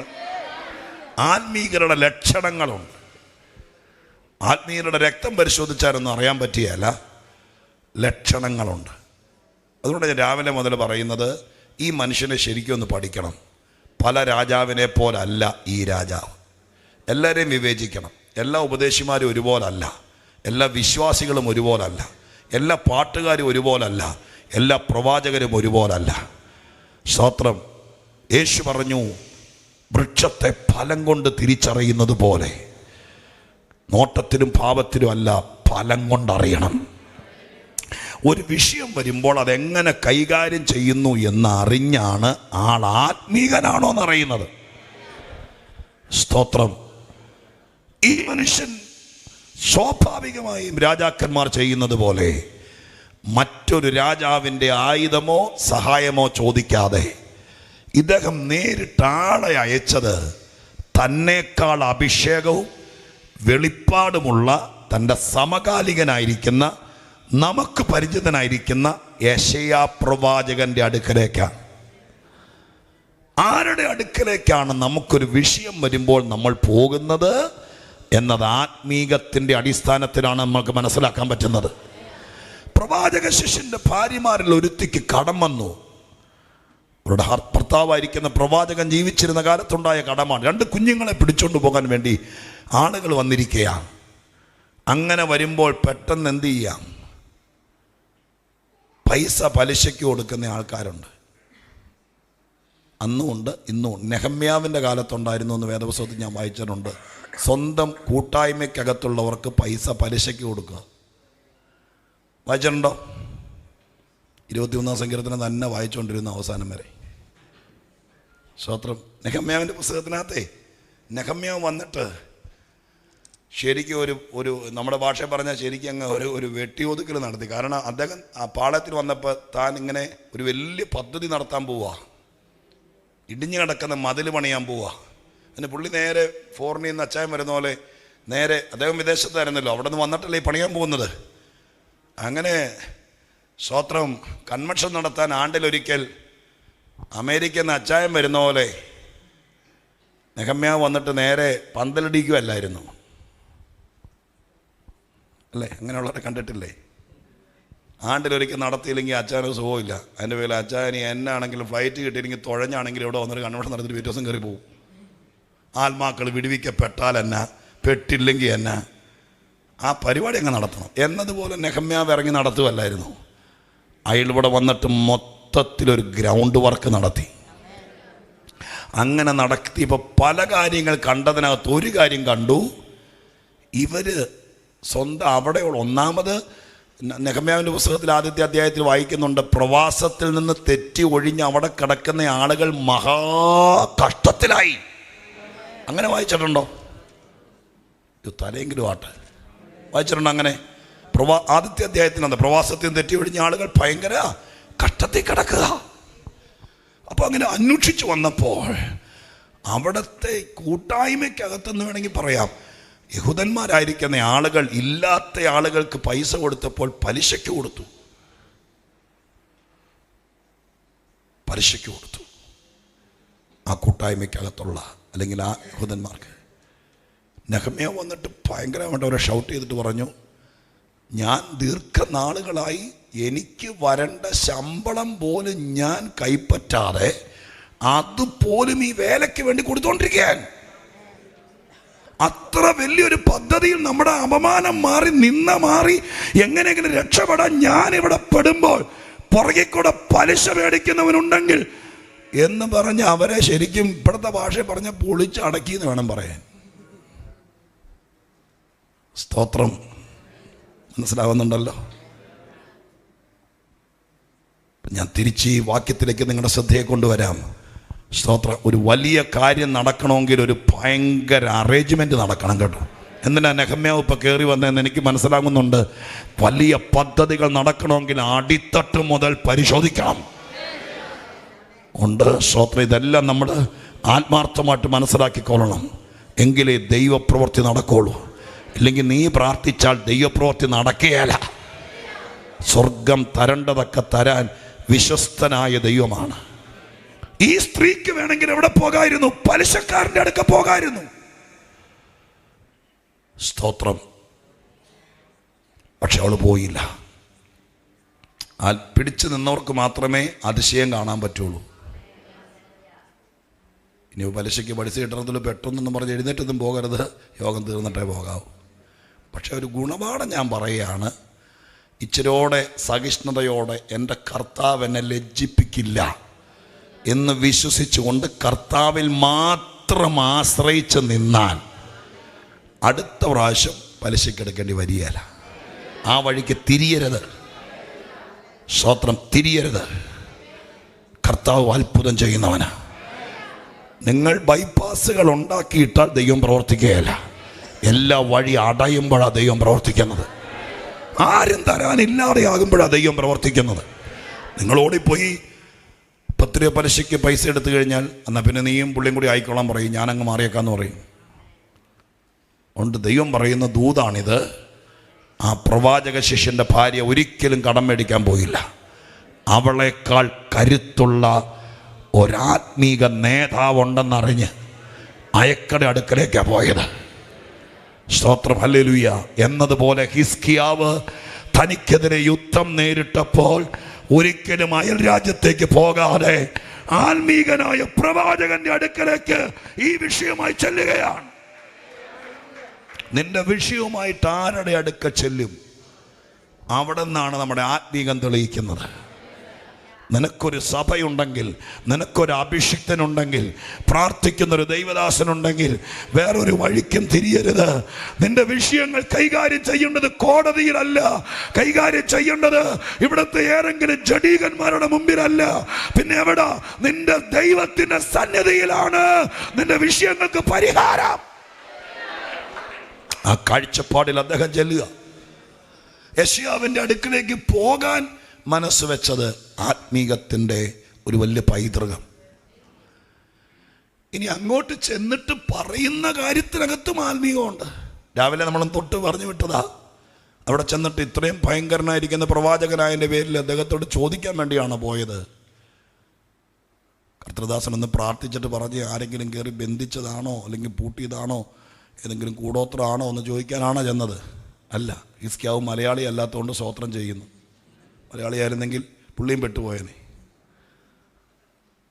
ഞാനിവിടെ നിന്ന് പറയുന്നത് കളിയാക്കാനല്ല, നമുക്ക് പറ്റിപ്പോയ കുറേ പറ്റുകളുണ്ട്. ആരത് പറ്റിച്ചെന്നറിയുകയല്ല, നമ്മളെ ആരത് ശീലിപ്പിച്ചെന്നറിയുകയല്ല. സ്തോത്രം. ഹല്ലേലൂയ. നല്ലതാണ് ഏതെങ്കിലും കാര്യങ്ങൾക്കൊക്കെ ഒരു വിഷയം ഉണ്ടായാൽ ഒരാലോചന കിട്ടുന്നത് നല്ലതാണ്. പക്ഷേ അങ്ങനെ ജാതീയരെ അടുക്ക ചെല്ലുന്നത് പോലെ സ്തോത്രം അങ്ങനെ ചോദിക്കാൻ വേണ്ടി ചെല്ലുന്നതിനോട് ദൈവത്തിന് താല്പര്യമില്ല. സ്തോത്രം. ദൈവം അത് ചെയ്തു തരുന്നതാണ്. നീ നേരെ നിന്നാൽ ദൈവം ചെയ്തു തരാൻ വിശ്വസ്തനാണ്. അത് വിശ്വസിക്കുന്നവർ കർത്താവിന് സ്തോത്രം ചെയ്തേരെ. ആത്മീകനായിരിക്കുന്ന ഹിസ്കിയാവ് അവിടെ ചെന്നിട്ട് പറഞ്ഞ വാക്കാണ് നമ്മൾ ഇവിടെ പറഞ്ഞത്. 3 കാര്യങ്ങളായിരുന്നു. 2 കാര്യങ്ങൾ ഞങ്ങൾ രാവിലെ പറഞ്ഞു കഴിഞ്ഞു. ഇനി വൈകുന്നേരം വന്നവർക്ക് വേണ്ടി 2 കാര്യം പറയുകയല്ല. ഏറ്റവും നല്ല കാര്യമാണ്, അത് നിങ്ങളോട് വരാൻ വേണ്ടി കാത്തിരുന്നു ദൈവം. അതുകൊണ്ട് 3-ാമത്തെ കാര്യം പറയാൻ പോവുക. ആദ്യത്തെ കാര്യം ഇതാണ്, അവരുടെ സാഹചര്യമാണ്. ഇത് കഷ്ടവും നിന്ദയും ശാസനയുമുള്ള ദിനമാണ്. പ്രശ്നങ്ങൾ നേരിടുന്ന സാഹചര്യം, അതിനെക്കുറിച്ച് നമ്മൾ ഭംഗിയായി പറഞ്ഞു കഴിഞ്ഞു. 2-ാമത്തത് ഒരു സാധ്യതയാണ്. എന്താ സാധ്യത? ആത്മീക ഭാഷയാണത്. കുഞ്ഞുങ്ങൾ ജനിപ്പാറായിരിക്കുന്നു. സ്തോത്രം. മൂന്നാമത്തത് പരിഹാരമാണ്, അല്ലെങ്കിൽ ഒരു പോരായ്മയാണ്. അത് അദ്ദേഹം പ്രവാചകൻ പറഞ്ഞതല്ല, അദ്ദേഹത്തിന് മനസ്സിലായി ഇതോടെ ഉണ്ടെങ്കിൽ പരിഹാരമാവും. 15 കൊല്ലമായി അന്യഭാഷ പറഞ്ഞ് ആരാധിച്ചിട്ടും ഇതുപോലെ ദൈവദാസന്മാർ എത്ര പേരാ നോക്ക്. സ്തോത്രം. ഇതേപോലെയുള്ള തീപ്പൊരി പ്രസംഗികരുടെ പ്രസംഗം കേട്ടിട്ടും നമുക്കിതുവരെ എന്നാ ചെയ്യേണ്ടതെന്ന് പിടികിട്ടിയിട്ടില്ലെങ്കിൽ, അയ്യോ ഇനി പിന്നെ എവിടെ പോയാൽ ഇത് കേൾക്കുമെന്ന് എനിക്കറിയാം. നിങ്ങളുടെ സത്യസന്ധമായി ചോദിക്കുന്നു, നമ്മളൊക്കെ ഇതിനകത്ത് വെറ്റി വീണവരായിരിക്കുകയല്ല. ഏതെങ്കിലും സമുദായത്തിലോ ജാതിയോ മതങ്ങളിലൊക്കെ നിന്നവരാണല്ലോ പലരും, അല്ലേ? സ്തോത്രം. അവിടെ കേട്ടതിനേക്കാൾ കൂടുതൽ വചനം ഇവിടെ കേൾക്കുന്നുണ്ടോ? എവിടെ? അതിന് പോലും മറുപടി അതുപോലും അറിയല്ല. ഉണ്ടോ? പണ്ട് നമ്മൾ ആയിരുന്നിടത്തേക്കാൾ കൂടുതൽ നല്ല വെടിക്കെട്ടെന്ന് പറഞ്ഞ വാക്ക് ഇവർ കേട്ട ഓൺലൈൻകാർ കേട്ട വഴക്കുണ്ടാക്കുമെന്ന് അറിയല്ല. സ്തോത്രം. ആ വാക്ക് ഉപയോഗിക്കുന്നില്ല. നല്ല തകർപ്പൻ, തലമുടിനാരി പോലും കീറുന്ന ഇരുവായ്ത്തലയുള്ള ദൈവത്തിൻ്റെ വചനം ഇതുപോലെ കേൾക്കാൻ പറ്റിയ ഒരു സ്ഥലം വേറെ ഇല്ല, ദൈവസഭ ഒഴിച്ചെന്ന് നിങ്ങൾക്ക് തോന്നുന്നുണ്ടോ? അപ്പൊ അത്ര കണ്ണാടി പിടിച്ചു തരുന്നത് പോലെ ദൈവത്തിന്റെ വചനം അതുപോലെ തെളിഞ്ഞു വരുന്ന സ്ഥലമാണ് ദൈവസഭയുടെ പുൽപിറ്റ്.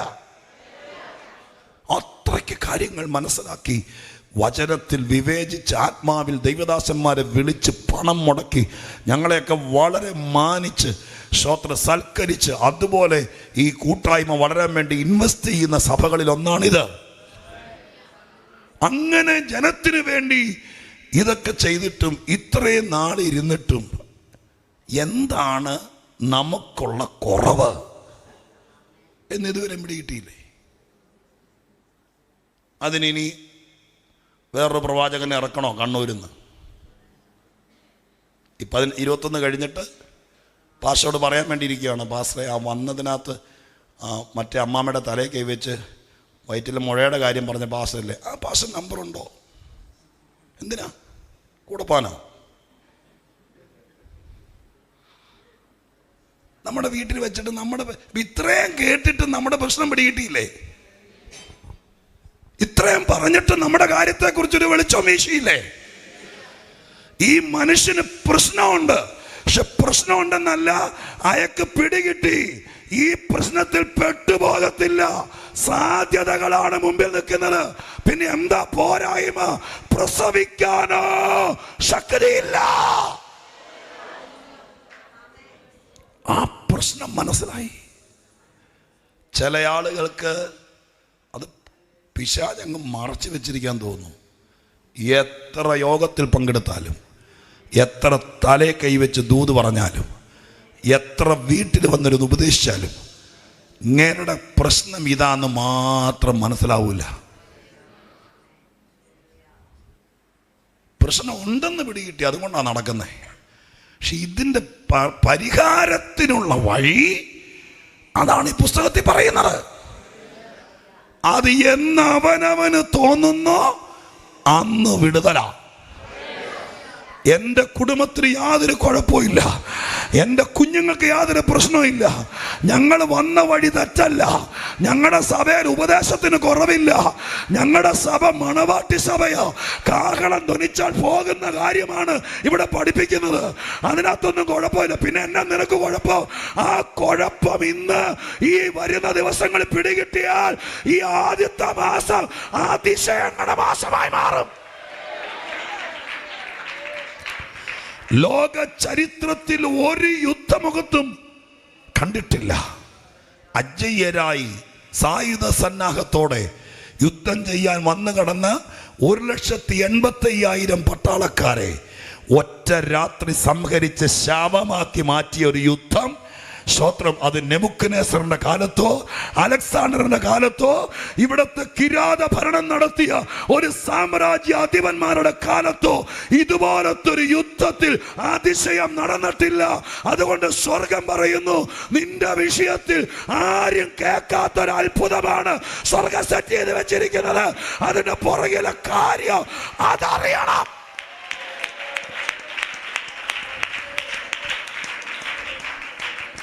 ഹല്ലേലൂയ, സ്തോത്രം.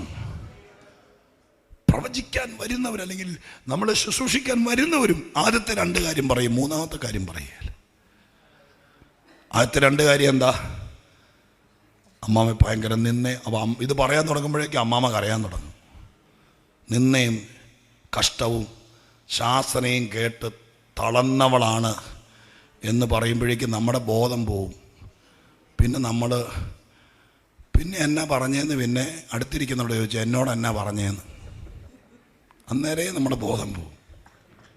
അപ്പം ആദ്യത്തെ കേസ് അങ്ങനെ, നിന്നയും കഷ്ടവും ശാസനയും.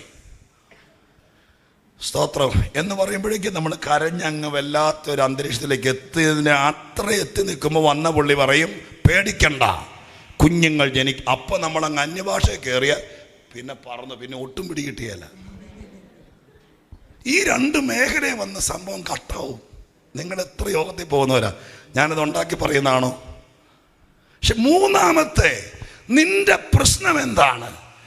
ഇതോടെ നീ ക്രമീകരിച്ചാൽ, ഇതോടെ നീ ശരിയാക്കിയാൽ, ഇതും കൂടി നിന്റെ മേൽ വന്നാൽ ഈ വിഷയത്തിനകത്ത് അതിശയം നടക്കുമെന്ന് ആ 3-ാം മേഖല കയറാറില്ല. ഇന്നിവിടെ 3-ാം മേഖലയിൽ ദൈവം ഇടിച്ചു കയറുക, അതിവിടെ തുറന്നു കാട്ടുക. നിന്റെ പ്രശ്നങ്ങളുടെ മേൽ ദൈവത്തിന്റെ പ്രവൃത്തി വെളിപ്പെടുത്തും. മൂന്നാമത്തെ കാര്യം ഇതാണ്. ആ രാജാവ് തന്നെ പറയുന്നു, പ്രവാചകനോട് പറയുന്നു, നമ്മുടെ പ്രശ്നം ഇതാണ്. ശരിയാണ്, നമ്മൾ ഇച്ചിരി ലാഗ് ചെയ്തു പോയി, നമ്മൾ ഇച്ചിരി എന്താ പറയുക, ചില കാര്യങ്ങളൊക്കെ കുഴപ്പമില്ലെന്ന് വിചാരിച്ചു പോയി, നമ്മളെ ആരും തൊടത്തില്ലെന്ന് വിചാരിച്ചു പോയി, നമ്മുടെ എല്ലാ കാര്യം ഓക്കെ എന്ന് വിചാരിച്ചു പോയി.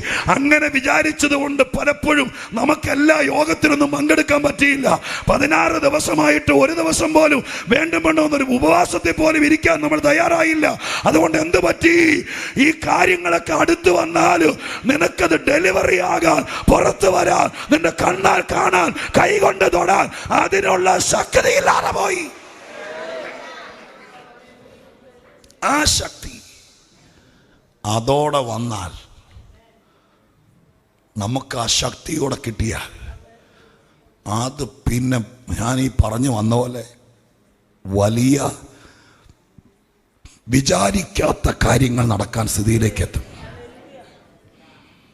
നമ്മളൊരിക്കലും ശക്തരാകരുത്, എന്നും വീക്കായിരിക്കണം എന്നാഗ്രഹിക്കുന്നൊരു ശക്തി ഈ ലോകത്തിലുണ്ട്. ഇവിടെ അന്യഭാഷയൊക്കെ പറഞ്ഞോ, കൈയടിച്ചോ, പാട്ട് പാടുമ്പോഴൊക്കെ ചെയ്തു, പക്ഷേ നീ ഒരിക്കലും ചാർജ് ആകരുത്. ഒരിക്കലും നിന്റെ അകത്ത ബലം നിൽക്കരുത്, ആ ശക്തി നിന്നെ ഭരിക്കരുത് എന്നാഗ്രഹിക്കുന്ന ഒരു നിഗൂഢ ശക്തി, ഒരു വലിയ വ്യാപാരം തന്നെ ദൈവസഭയുടെ പുറകിലുണ്ട്, വിശുദ്ധന്മാരുടെ പുറകിലുണ്ട്. അതുകൊണ്ട് നിന്റെ ശക്തി കുറച്ച് കളയുന്ന ചില മേഖലകൾ, നിനക്കിഷ്ടപ്പെട്ട ചില സംഭവങ്ങൾ അത് മുമ്പിലേക്ക് ഇട്ടു തന്ന് നീ ഒരിക്കലും ഒരു ലെവലിനപ്പുറത്തേക്ക് പവറാകാതിരിക്കാൻ വ്യാപരിക്കുന്ന ശക്തിക്ക് നേരെ സ്വർഗീയ സൈന്യം ഇറങ്ങാൻ പോകുകയാ. ദൈവത്തിന്റെ അഗ്നിജ്വാലക്കത്തെ കണ്ണ് വ്യാപരിക്കാൻ പോകുകയാ.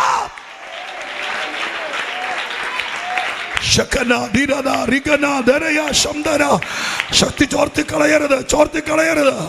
വാക്കുകൊണ്ടോ, നാക്കുകൊണ്ടോ, സ്പർശനം കൊണ്ടോ, നോട്ടം കൊണ്ടോ, ചാറ്റിംഗ് കൊണ്ടോ, മെസ്സേജ് കൊണ്ടോ, ഒന്നുകൊണ്ടോ നീ ഒരു പരിധിക്കപ്പുറത്തേക്ക് ശക്തി പോകാൻ, ബലപ്പെടാതിരിക്കാൻ, വ്യാപരിക്കുന്ന വ്യാപാരങ്ങളെ ഈ ഇറങ്ങി വരുന്ന ദൈവകൃപ കൊണ്ട് തോൽപ്പിക്കാൻ ഇതിനകത്ത് ഭാഗ്യം ലഭിച്ച ദൈവത്തിന്റെ മക്കൾ ദൂത് കേട്ടുണർന്നോ. സ്വർഗ ആ ഒരു ലെവല് മാറ്റുക, ആ ഒരു സ്കെയില് മാറ്റുകയാ. ആ ഒരു സ്കെയില്, നിന്റെ ശക്തിയുടെ അളവ് മാറ്റുകയാ.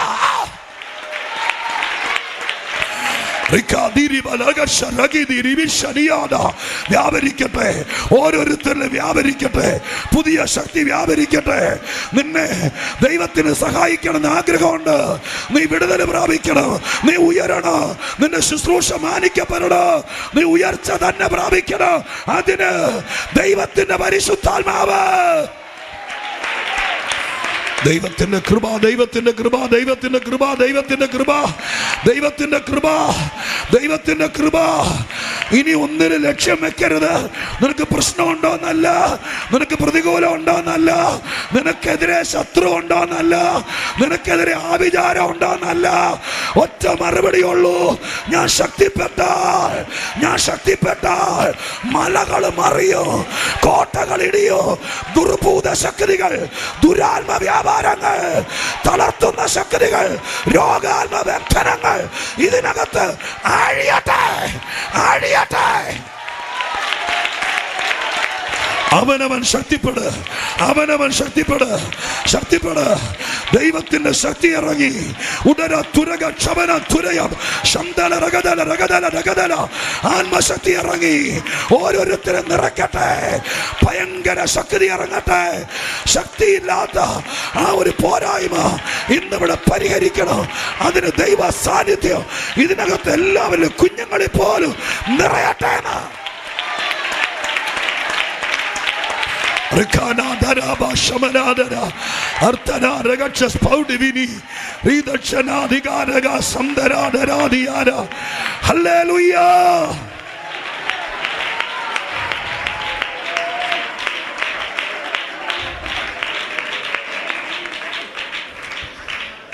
ഒന്നോ രണ്ടോ മൂന്നോ തെളിവുകൾ പറയാനേ സമയമെടുക്കത്തുള്ളൂ. ഞാൻ സ്തോത്രം.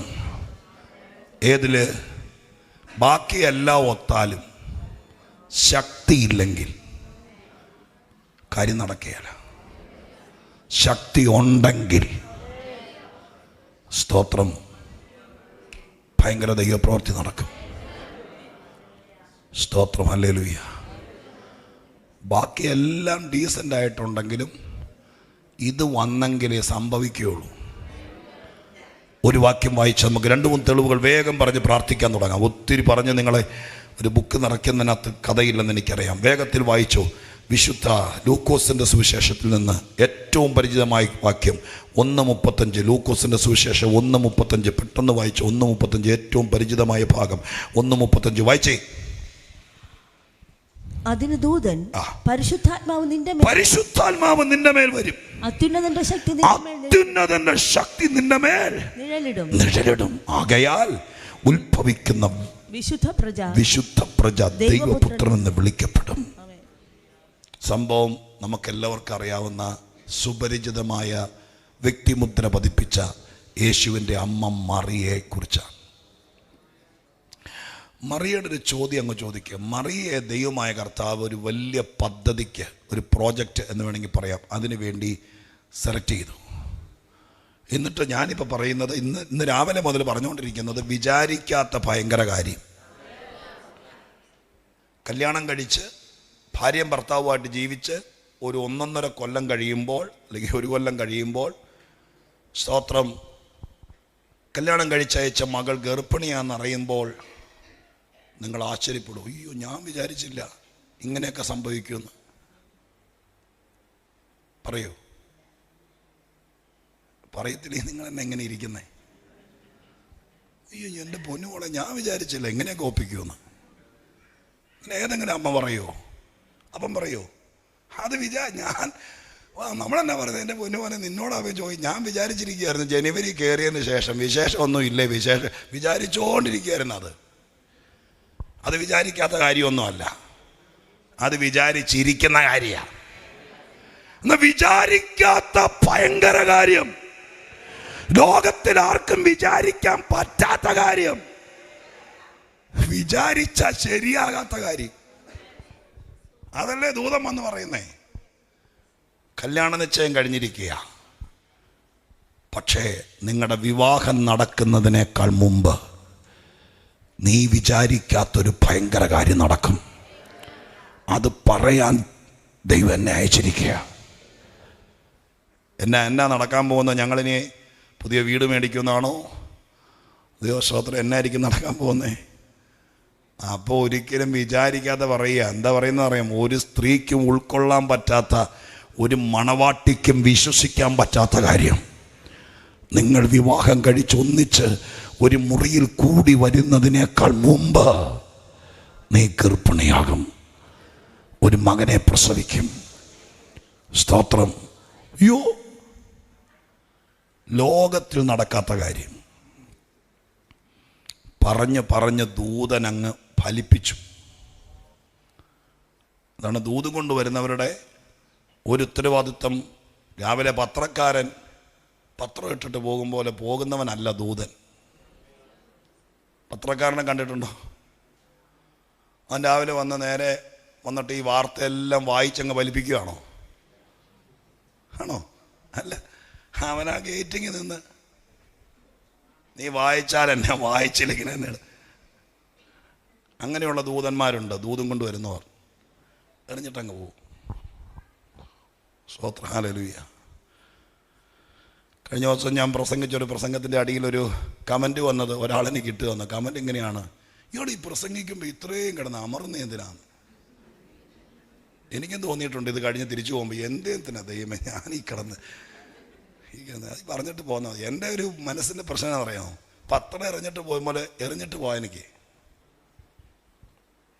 ഈ മനുഷ്യൻ കഷ്ടപ്പെട്ട് ഇല്ലാത്ത കാശുണ്ടാക്കി സഭ ഒരുക്കി ഇത്രയും കാര്യങ്ങൾ വയ്ക്കുമ്പോൾ എൻ്റെ ഒരു മനസ്സിൻ്റെ വെപ്രാളം, നിങ്ങളെ ഇത് ഏതെങ്കിലും വിധത്തിൽ അടക്കി ഇരുത്താതെ പറഞ്ഞ് നിങ്ങളുടെ മേൽ പാറയിൽ എഴുതുന്ന പോലെ എഴുതിയിട്ട് പോകാൻ പറ്റിയാൽ ഞാൻ സന്തോഷത്തോടെ പോകാം. തിരിച്ചു പോയി വീട്ടിൽ ചെന്ന് ചുമച്ചൊക്കെ തുപ്പുമ്പോൾ ചോരയായിരിക്കും, തൊണ്ടയുടെ പൊട്ടിയായിരിക്കും. ഞാൻ പറഞ്ഞല്ലോ, അങ്ങനെ കണ്ട ഇവന്മാരാരും കമൻറ്റ് എഴുതുന്നവനാരും നേരെ ചുവ ഫോൺ നമ്പർ ഇടുകയില്ല, പേര് ഇടുകയില്ല. ഇട്ടാണ് ഞാൻ പറഞ്ഞത്. എൻ്റെ മുന്നേ സഹോദര, ഞാൻ ഓർത്തിട്ടുണ്ട് നീ എഴുതും പോലെ തന്നെ. പക്ഷെ എൻ്റെ വിഷയം ഇതാണ്, ഞാൻ പത്രേജൻ്റ് അല്ലല്ലോ. ആയിരുന്നെങ്കിൽ നീ വിചാരിക്കുന്ന പോലെ ആര് പറഞ്ഞ കൂളായിട്ട് നിന്നെ ഉറക്കി കിടത്തിയിട്ട് നിൻ്റെ തിണ്ണേരി ഞാൻ തൂതിട്ടിട്ട് പോയനെ. നിനക്ക് വേണമെങ്കിൽ വായിക്കുകയോ വായിക്കാതിരിക്കുകയോ, അതുകൊണ്ട് കപ്പലണ്ടി പൊതിയോ ഇതൊക്കെ ചെയ്തോ. പക്ഷെ എന്നെ ദൈവം വിട്ടിരിക്കുന്നത് നിന്റെ തലയ്ക്ക് മീതെ ദൂതെറിഞ്ഞിട്ട് പോകാനല്ല, നിന്റെ തലയിൽ അത് കിരീടം വെക്കുന്ന പോലെ വെച്ചിട്ട് പോകാനാണ്. അപ്പൊ എന്നാണെങ്കിലും ദൂതൻ വന്ന് മറിയോട് പറഞ്ഞ് അസാധ്യമായിരിക്കുന്ന ഈ കാര്യം അവരുടെ മനസ്സിനെ അക്സെപ്റ്റ് ചെയ്യിപ്പിച്ചു. അതുകൊണ്ടാണല്ലോ ചോദിച്ചത്. മറിയ പറയാണ്, ഈ ഞാൻ എൻ്റെ അമ്മയെ വിളിക്കും, ഇത് പറഞ്ഞുകൊണ്ട് ഇവിടെ നിൽക്കരുത്, ഇറങ്ങിപ്പോകാൻ പറഞ്ഞായിരുന്നെങ്കിലോ? നിങ്ങൾ അങ്ങനെയൊന്നും ബൈബിളായി ചിന്തിക്കുകയല്ലേ? മനുഷ്യരോടല്ലേ ഇത് പറയുന്നേ, അല്ലേ? ആ മറിയയ്ക്ക് അകത്തെ മുറിയിൽ ചെന്ന് ദൂതൻ നിൽക്കുക, ഗബ്രിയേൽ എന്ന പുരുഷനെന്ന് എഴുതിയിരിക്കുന്നത്, കല്യാണം നിശ്ചയിച്ചിരിക്കുക. ആ പറയാ, വേണ്ട അധീനം പറഞ്ഞുകൊണ്ട് എൻ്റെ അടുക്ക വരരുത്, ഞാൻ അമ്മച്ചിയെ വിളിക്കും, ഞാൻ എൻ്റെ പുരുഷനെ സ്വപ്നം കണ്ടിരിക്കുക, എന്നിട്ട് അവൻ വരുന്നേക്കാകുമ്പോൾ ഞാൻ ഗർഭിണിയാന്നൊക്കെ പറഞ്ഞ് അനാവശ്യം പറയരുത് എന്ന് പറഞ്ഞുകൊണ്ടിരിക്കുമായിരുന്നെങ്കിൽ കേൾക്കുകയല്ല. പറഞ്ഞ് ദൂതൻ അങ്ങ് പിടിപ്പിച്ചു കഴിഞ്ഞപ്പോൾ ചോദിച്ചു, ശരിയാണോ ഈ പറയുന്നത്? അങ്ങനെ എങ്ങനെ നടക്കും അത് എന്ന് ചോദിച്ചെങ്കിൽ പെണ്ണെന്തായിട്ടുണ്ട്? എൻ്റെ ഭാഷ നിങ്ങൾ തെറ്റിദ്ധരിക്കുന്നു. അത്രയും ചോദിച്ചെങ്കിൽ എന്തായിട്ടുണ്ട്? സംഭവം ഏറ്റിട്ടുണ്ട്. സ്തോത്രം. അപ്പോൾ അവൾ ചോദിക്കുക, എങ്ങനെ നടക്കും ഇത്? യോ, അപ്പോൾ ദൂതൻ പറയുകയാണ്, അത്യുന്നതന്റെ ശക്തി നിന്റെ മേൽ നിഴലിടും. ഈ ശക്തി ബാക്കി ഇപ്പം ഈ മറിയയ്ക്ക് ഇപ്പം എന്തൊക്കെ കിട്ടിയെന്ന് നോക്കാം. ദൂതൻ പറഞ്ഞ വാക്കുകൾ അനുസരിച്ച് അവിടെ നോക്കുന്നത് എങ്ങനെയാണ്? ഒന്ന്, ചരിത്രത്തിൽ നിന്ന് പറയാം, മശിഹ വരുന്നത് ഇപ്രകാരമായിരിക്കും, സ്ത്രീയുടെ സന്തതി എന്നൊരു വാക്ക് ഏദൻ തോട്ടത്തിൽ കിട്ടിയത് കൊണ്ട് യഹൂദന്മാരുടെ സ്ത്രീകളെയും കുഞ്ഞുങ്ങളെയും ഈ പരുവത്തിൽ അവരെ വളർത്തിക്കൊണ്ട് വരുമ്പോൾ അവരെ പറഞ്ഞ് പഠിപ്പിക്കുന്ന ഒരു രീതിയുണ്ട്. അന്ന് കോളേജ് സ്കൂളൊന്നും ഇല്ല, ഉണ്ടെങ്കിൽ കോളേജിലും സ്കൂളിലും പോകുമ്പോൾ പറയും, മോളെ മശിഹ വരും, അതൊരു സ്ത്രീയുടെ സന്തതിയായിട്ടായിരിക്കും. അമ്മമാര് പറയും, പോകുന്ന വഴിക്ക് നിന്റെ മുഖം പോലും ആരെയും കാണിക്കരുത്, നീ വിശുദ്ധയായിരിക്കണം, കാരണം മശിഹ നിന്നിൽ ഉരുവാകാൻ സാധ്യതയുണ്ട്. ചരിത്രകാരന്മാർ എഴുതിയതും പ്രഭാഷകർ പ്രസംഗിച്ച് ഞാൻ കേട്ടിട്ടുണ്ട്. ആ കാലഘട്ടത്തിൽ ഒരുപാട് സ്ത്രീകൾ, കന്യകമാർ, മശിഹ എന്നിൽ ഉരുവാകുമെന്നോർത്ത് കാത്തിരുന്നു. ആയിരക്കണക്കിന് ആളുകൾ കാത്തിരുന്നതിൽ മറിയയ്ക്ക് തെരഞ്ഞെടുപ്പ് ലഭിച്ചു. അപ്പോൾ ഒന്നാമത്തത് എഴുതി വെക്കുന്നവന് എഴുതണം, ഇവക്ക് ഈ വിഷയത്തിൽ സെലക്ഷൻ ലഭിച്ചു. രണ്ടാമത് ദൈവത്തിൻ്റെ ദൂതൻ വന്നിട്ട് എന്താ പറഞ്ഞത്? രണ്ടാമത് ദൂതൻ വന്നിട്ട് പറഞ്ഞത് ഇങ്ങനെയാണ്. രണ്ടാമത്തെ കാര്യം പറയാം. ഈ ദൂതുമായി ആരാണ്ടും വഴിപോക്കർ പറഞ്ഞതല്ല. ചില ആൾക്കാരെ നന്നായിട്ട് ആരാധിക്കുമ്പോൾ, ആൺപിള്ളേരാണെങ്കിൽ ആരാധിക്കുന്ന കാണുമ്പോൾ പറയും, സ്തോത്രം, നിന്നെ കണ്ടിട്ടൊരു ഉപദേശിയാകേണ്ട ലക്ഷണമുണ്ട്. അത് ചുമ്മാ കയ്യടി കണ്ടുകൊണ്ട് പറഞ്ഞതാ. പക്ഷെ ദൂതൻ വന്നു എന്ന് പറയുന്നത് രണ്ടാമത്തെ സാധ്യതയാണ്. ദൂതൻ വന്നു, ദൂത് കിട്ടി. ഇത് രണ്ടാമത്തെ കാര്യം. 3, ദൂതൻ വന്ന് പറഞ്ഞത് ഇങ്ങനെയാണ്, കർത്താവ് നിന്നോട് കൂടെയുണ്ട്. മൂന്നാമത്തെ പ്ലസ് പോയിന്റ്, മറിയയ്ക്ക് ഇപ്പം കർത്താവ് കൂടെയുണ്ട്. 4, നിനക്ക് കൃപ ലഭിച്ചു. ഈ കാര്യം നടത്താനുള്ള കൃപ ലഭിച്ചു. 5, ഇതൊരു വാഗ്ദത്തമാണ്, വാഗ്ദത്തം ലഭിച്ചു. 5 കാര്യങ്ങൾ ലഭിച്ചു. വാഗ്ദത്തം ലഭിച്ചു, ദൂതനകത്ത് വന്നു, തെരഞ്ഞെടുപ്പ് ലഭിച്ചു, കൃപ ലഭിച്ചു, കർത്താവ് കൂടെയുണ്ട്. ഇത്രയും കാര്യങ്ങളുണ്ട്. പക്ഷെ ഇത് നടക്കണമെങ്കിൽ ഇനി ഒരു കാര്യം കൂടി വേണം. കർത്താവ് കൂടെ ഉണ്ടെങ്കിലും, കൃപ എത്ര കിൻഡല് കിട്ടിയാലും, എല്ലാ യോഗത്തിലും ദൂത് കിട്ടിയാലും, ദൂതൻ എല്ലാ ദിവസവും നിന്റെ തലയിൽ മാത്രം കൈവച്ചാലും, അല്ലേ? നിങ്ങളൊന്ന് ഓർത്ത് നോക്കി, ഇച്ചിരി കൂളായിട്ട് ഓർത്ത് നോക്കി. അങ്ങനെയൊക്കെ നമ്മൾ ചിന്തിക്കുന്നുണ്ടോ, ഒരു കണക്കെടുക്കുന്നുണ്ടോ എന്ന് അറിയില്ല, കാണില്ലായിരിക്കും. പക്ഷേ ഈ 21 ദിവസത്തെ യോഗത്തിൽ വന്ന ദൈവദാസന്മാർ എല്ലാവരും കൈവച്ച ആരെങ്കിലും കാണുമോ? കൈവയ്ക്കാൻ പറഞ്ഞ തലയും കൊണ്ട് ചെന്നാൽ പിന്നെ വെക്കാതിരിക്കാൻ പറ്റിയല്ലോ. അതല്ല പറഞ്ഞത്. എല്ലാവരും ഏറ്റവും കൂടുതൽ ദൂത് കേട്ടത്, ഇപ്പം നമ്മൾ പറയല്ലേ, ഈ പ്രാവശ്യം വന്ന ദൂതന്മാരിൽ 5 പേരാ ഒരുപോലെ ദൂത് പറഞ്ഞെന്ന് പറയല്ലേ. സ്തോത്രം. അപ്പൊ എല്ലാ യോഗത്തിലും എല്ലാവരും തലയെ കൈവച്ച് വാഗ്ദത്തം പറഞ്ഞാലും ഒരു കുറവാണ്, ശക്തി വരണം. കർത്താവ് കൂടെ ഉണ്ടെങ്കിലും, കൃപ എത്ര നിറഞ്ഞാലും, വാഗ്ദത്തം എത്ര കയ്യിലുണ്ടെങ്കിലും, ദൂതൻ അടുത്ത് വന്ന് നിന്നാലും, ദൂത് കേട്ടാലും, നിനക്ക് തെരഞ്ഞെടുപ്പ് ലഭിച്ചാലും, നീ മുഖാമുഖം ആലോചന കേട്ടാലും, എങ്ങനെ ഇത് സാധിക്കുമെന്ന് ചോദിച്ചതിന്, സ്തോത്രം, ഞാൻ ഇനിയും വരാം എന്നല്ല ദൂതൻ പറഞ്ഞത്, എൻ്റെ ദൈവത്തിൻ്റെ ശക്തി നിന്റെ മേൽ നിഴലിടും. അതുകൊണ്ട് ദൈവം പറയുന്നു, ബാക്കി ഒരു കുഴപ്പമില്ല മറിയയ്ക്ക്. ആരിലും നടക്കാത്ത, ഒരിടത്തും നടക്കാത്ത, ഒരുത്തനിലും നടക്കാത്ത അത്യത്ഭുത വിഷയങ്ങൾ നിറവേറാൻ ഇനി വേറെ ഒന്നും ചെയ്യാനില്ല. ഇനിയൊരു ദൂതില്ല, ഇനിയൊരു വാഗ്ദത്തം. ഇതൊക്കെ നിന്റേലുണ്ട്. പ്രവചന ദൂതുകൾ, വാഗ്ദത്ത ദൂതുകൾ, ദൈവത്തിന്റെ കൃപ, കർത്താവിന്റെ സാന്നിധ്യം, ഇതെല്ലാം സഭയോട് കൂടെയുണ്ട്. പിന്നെ എന്നാ നടക്കാത്തത്? അതിന് ദൂതൻ പറഞ്ഞു, ഒരു ഭയങ്കര നിഴലിടൽ. പവർ, നിഴലിടൽ. നിഴലിടൽ എന്നുള്ള വാക്ക് ഞാൻ ഒരിക്കൽ പൗർഷ്യൽ പ്രസംഗിച്ചത് ഓർക്കുന്നെന്ന് പറഞ്ഞു വരുമ്പോൾ ഇപ്പം എൻ്റെ ഓർമ്മയിൽ എല്ലാ വാക്കില്ല. ശക്തിയെക്കുറിച്ച് വേദവസ്തുതയിൽ പറഞ്ഞിരിക്കുന്ന ചില വാക്കുകൾ. ഒന്ന്, ശക്തി ധരിക്കുക എന്നൊരു വാക്കുണ്ട്, ധരിക്കുക, ഇല്ലേ? ശക്തി നിറയുക എന്നൊരു വാക്കുണ്ട്, നിറയുക. ശക്തി പ്രാപിക്കുക എന്നൊരു വാക്കുണ്ട്, പ്രാപിക്കുക. സ്തോത്രം. മറ്റൊരു വാക്കാണ് ശക്തി, സ്തോത്രം, ഹല്ലേലൂയ, സ്തോത്രം, നിഴലിടുക. ഇപ്പം 4 പറഞ്ഞു. ഇതെല്ലാം ഒന്നല്ല. നിഴലിടുക എന്ന വാക്കിനെ കുറിച്ച് ഞാനൊരു ഡെയിലി ഡിവോഷണൽ ബുക്കിനകത്ത് വായിച്ചത് ഓർക്കുന്നുണ്ട്. അന്നുള്ള അപ്പം എന്നൊക്കെ പറഞ്ഞൊരു ബുക്കിനകത്ത് സാധാരണക്കാർക്ക് മനസ്സിലാകാൻ വേണ്ടി എഴുതിയൊരു വാക്ക് ഓർക്കുന്നുണ്ട്. നിഴലിടുക എന്ന് പറയുന്നത്, സ്തോത്ര, ഹല്ലേലൂയ, ആ വാക്ക് ഒരു ഓവർഷാഡോ എന്നതിനേക്കാൾ അപ്പുറം. അന്ന് അദ്ദേഹം എഴുതിയൊരു ഒരു എക്സ്പീരിയൻസ് അദ്ദേഹം പറഞ്ഞത് ഓർക്കുന്നുണ്ട്. വിമാനങ്ങളെല്ലാം അല്ല, ഇപ്പോഴത്തെ അഡ്വാൻസ്ഡ്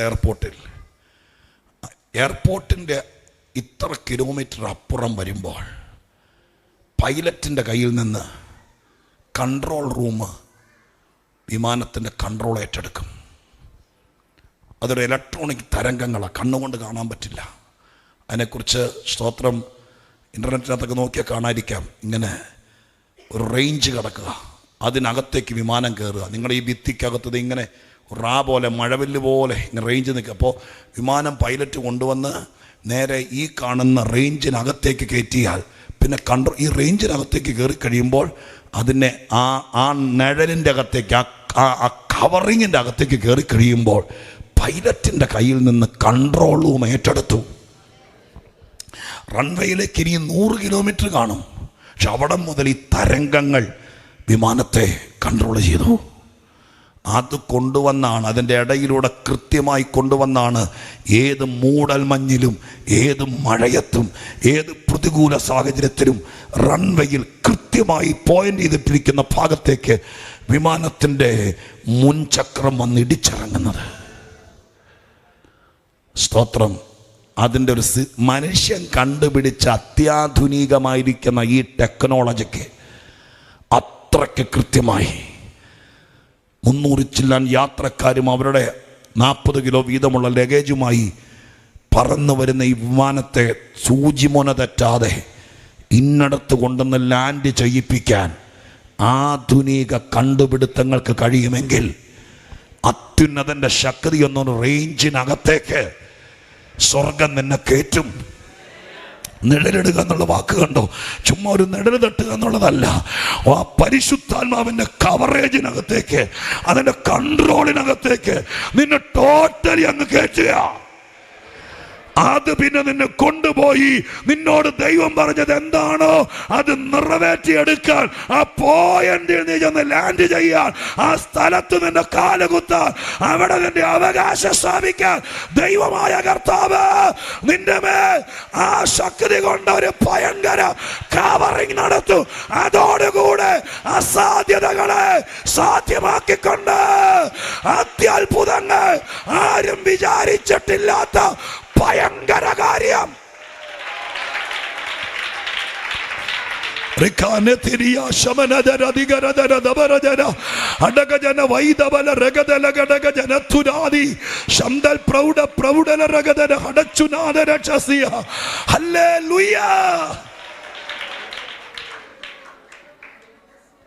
ബാക്കിയെല്ലാം വിശുദ്ധമതിയാണ്.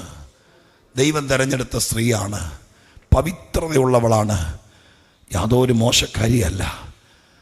കർത്താവ് കൂടെയുണ്ട്. പക്ഷെ ഒരു പ്രശ്നം, ഇതെങ്ങനെ സാധിക്കും? അതിന് ദൂതൻ മറുപടി പറഞ്ഞത്, ഇന്ന് വരെ നിന്റെ മേൽ വരാത്തൊരു കവറിങ് ആത്മശക്തി കൊണ്ട് ഞാൻ ഉണ്ടാക്കും. അതിനകത്ത് കയറാൻ എത്ര പേർക്ക് ആഗ്രഹമുണ്ട്? കറങ്ങി നടന്നാൽ പറ്റിയല്ല, ആ റേഞ്ചിനകത്ത് കയറാൻ, ആ കൺട്രോളിലാകാൻ, കൺട്രോൾ റൂം ഏറ്റെടുക്കാൻ, സ്വർഗം ഏറ്റെടുക്കാൻ, ആത്മാവ് ഏറ്റെടുക്കാൻ. അതോടെ സംഭവിക്കാൻ പോകുന്നത് അസാധാരണമായ കാര്യങ്ങളായിരിക്കും. Jesus, hallelujah. ഒരു കാര്യം കൂടി പറഞ്ഞ് മറ്റൊരു കാര്യം തെളിയിച്ച് ഞാൻ നിങ്ങൾക്ക് വേണ്ടി പ്രാർത്ഥിച്ചിട്ട് പോകാം. സ്തോത്രം. പൗലോസ് പറഞ്ഞ ഒരു ശക്തമായ വാക്യം, ഫിലിപ്പിയ ലേഖനം 4-ാം അധ്യായത്തിന്റെ 13-ാമത്തെ വാക്യം. ആ വാക്യം ഒന്ന് വായിക്കാമോ? ഫിലിപ്പിയ ലേഖനം 4:13 വായിക്കാമോ? എന്നെ ശക്തനാക്കുന്നവൻ മുഖാന്തരം ഞാൻ സകലത്തിലും മതിയായവൻ. വളരെ പരിചിതമായൊരു വാക്കാണ്. അദ്ദേഹം കണ്ടെത്തിയ ഒരു വലിയ സ്റ്റേറ്റ്മെൻ്റാണത്. എൻ്റെ പൊന്നു മോനെ, നമ്മളെ കൊണ്ടൊന്നും കഴിയുകയല്ല, ഇതൊക്കെ റെയ്നാർഡ് ബോങ്കെ കൊണ്ടേ പറ്റുള്ളൂ എന്നും പറഞ്ഞുകൊണ്ടിരിക്കുന്ന ആളാണോ? അതാണോ പ്രസ്താവനയുടെ അർത്ഥം? അല്ല. പൗലോസ് പറയുന്നു, എന്നെ ശക്തനാക്കുന്നവൻ മുഖാന്തരം ഞാൻ സകലത്തിനും. എന്നെ ശക്തനാക്കുന്നവൻ സകലത്തിലും മതിയായവനെന്നല്ല, എന്നെ ശക്തനാക്കുന്നവൻ മുഖാന്തരം ഞാൻ സകലത്തിലും മതിയായവൻ. മതിയായവൻ എന്ന വാക്ക് മാത്രം ഒന്ന് ഇൻഡിപെൻഡൻ്റ് ആയിട്ട് ചിന്തിച്ച്, സ്വാതന്ത്ര്യമായി ചിന്തിച്ച്. മതിയായവൻ, മതിയായവൻ. നമ്മൾ പലതിനും മതിയായി. ഇപ്പം ഈ യോഗം കഴിയുമ്പോൾ എല്ലാവരും എഴുന്നേക്ക് പുറത്തേക്ക് പോകുന്ന സമയത്ത് നിങ്ങളിൽ ഒരാളെ, നിങ്ങളുടെ ജീവിത പങ്കാളിയോ മക്കളിൽ ഒരാളോ അല്ലെങ്കിൽ ഇവിടെ ഇരിക്കുന്ന സഹോദരങ്ങൾ ആരെങ്കിലും ഒരാളോ വന്ന് കക്ഷത്തിലൂടെ കൈയിട്ട് പതുക്കെ പൊക്കി ഇങ്ങനെ നിർത്തിയെങ്കിലും നിൽക്കത്തുള്ളെങ്കിൽ അതിനർത്ഥം എന്താ? തന്നെ എഴുന്നേക്കാൻ താങ്കൾ മതിയായവനല്ല. മതിയായവനായിരുന്നെങ്കിൽ ആശീർവാദം പറയുന്നതിനൊക്കെ മുമ്പ് നിങ്ങൾ റോട്ടിൽ ചെന്നേനെ. മനസ്സിലായി? അപ്പം ആരെങ്കിലും പിടിച്ചെഴുന്നേൽപ്പിക്കണമെങ്കിൽ അതിനർത്ഥം ഈ കസേരയെന്ന് എഴുന്നേക്കാൻ ഞാൻ മതിയായവനല്ല. പുറത്ത് കിടക്കുന്ന ഒരു ഓട്ടോക്കാരൻ്റെ ഓട്ടോയിലേക്ക് നിങ്ങൾക്ക് തന്നെ കാല് വെച്ച് കയറാൻ പറ്റാത്തത് കൊണ്ട് നിങ്ങളുടെ മോളോ ആരെങ്കിലും അകത്ത് കയറിയിട്ട് അകത്തുനിന്നൊരു കൈ കൊണ്ട് പിടിക്കുകയും പുറകിൽ നിന്ന് സഹോദരിമാരാരെങ്കിലും താങ്ങിത്തരികയും ചെയ്തെങ്കിലേ കയറാൻ പറ്റുള്ളെങ്കിൽ അതിനർത്ഥം നിങ്ങളുടെ മുമ്പിൽ വണ്ടി വന്ന് കിടന്നാലും അതിനകത്തേക്ക് കയറാൻ നിങ്ങൾ മതിയായവനല്ല. മതിയായവനല്ല അല്ലേ? ആ കണക്കിന് ഞാൻ പറഞ്ഞു, ഇൻഡിപെൻഡൻ്റ് ആയിട്ട് ചിന്തിക്കാൻ. ചുമ്മാ വെറുതെ വാക്യം വായിച്ചു വിടരുത്. പിള്ളേരെ, 2 കുഞ്ഞുങ്ങളെ പഠിപ്പിച്ച് പ്രാപ്തരാക്കി കൊണ്ടുവരാൻ പോലും മതിയായവരല്ലാത്തവരാണ് നമ്മളീ പലരും. 12ാം ക്ലാസ്സിൽ നല്ല മാർക്കോടെ ജയിച്ച നിങ്ങളുടെ കുഞ്ഞിന് ബാംഗ്ലൂർ അഡ്മിഷൻ കിട്ടി. അഡ്മിഷൻ കിട്ടിയപ്പോൾ നിങ്ങൾക്ക് വെപ്രാളായി. നന്നായി പഠിക്കുന്ന കൊച്ച്, എല്ലാവരും പോകാൻ തുടങ്ങുക. ആ സമയത്ത് നിങ്ങളുടെ ആങ്ങളയുടെ അടുക്ക ചെന്ന്, അച്ചാച്ച എനിക്കൊരു 75,000 രൂപ കടം തരാമോ എന്ന് ചോദിക്കേണ്ടി വന്ന എന്തുകൊണ്ടാണ്? അല്ലെങ്കിൽ വിദ്യാഭ്യാസ ലോൺ ഉണ്ടെന്നറിഞ്ഞ് 5 സെൻറ്റ് ഭൂമി മാത്രമുള്ള നിങ്ങൾ ഈ പറയപ്പെട്ട ബാങ്കുകാരുടെയൊക്കെ മുമ്പിൽ പോയി ഇന്ന് സാറേ സാറേ എന്ന് വിളിച്ച് നിൽക്കേണ്ടി വന്ന എന്തുകൊണ്ടാണ്? നിങ്ങളുടെ കുഞ്ഞിനെ ബാംഗ്ലൂർ നേഴ്സിങ്ങിന് വിടാൻ നിങ്ങൾ മതിയായവരല്ല.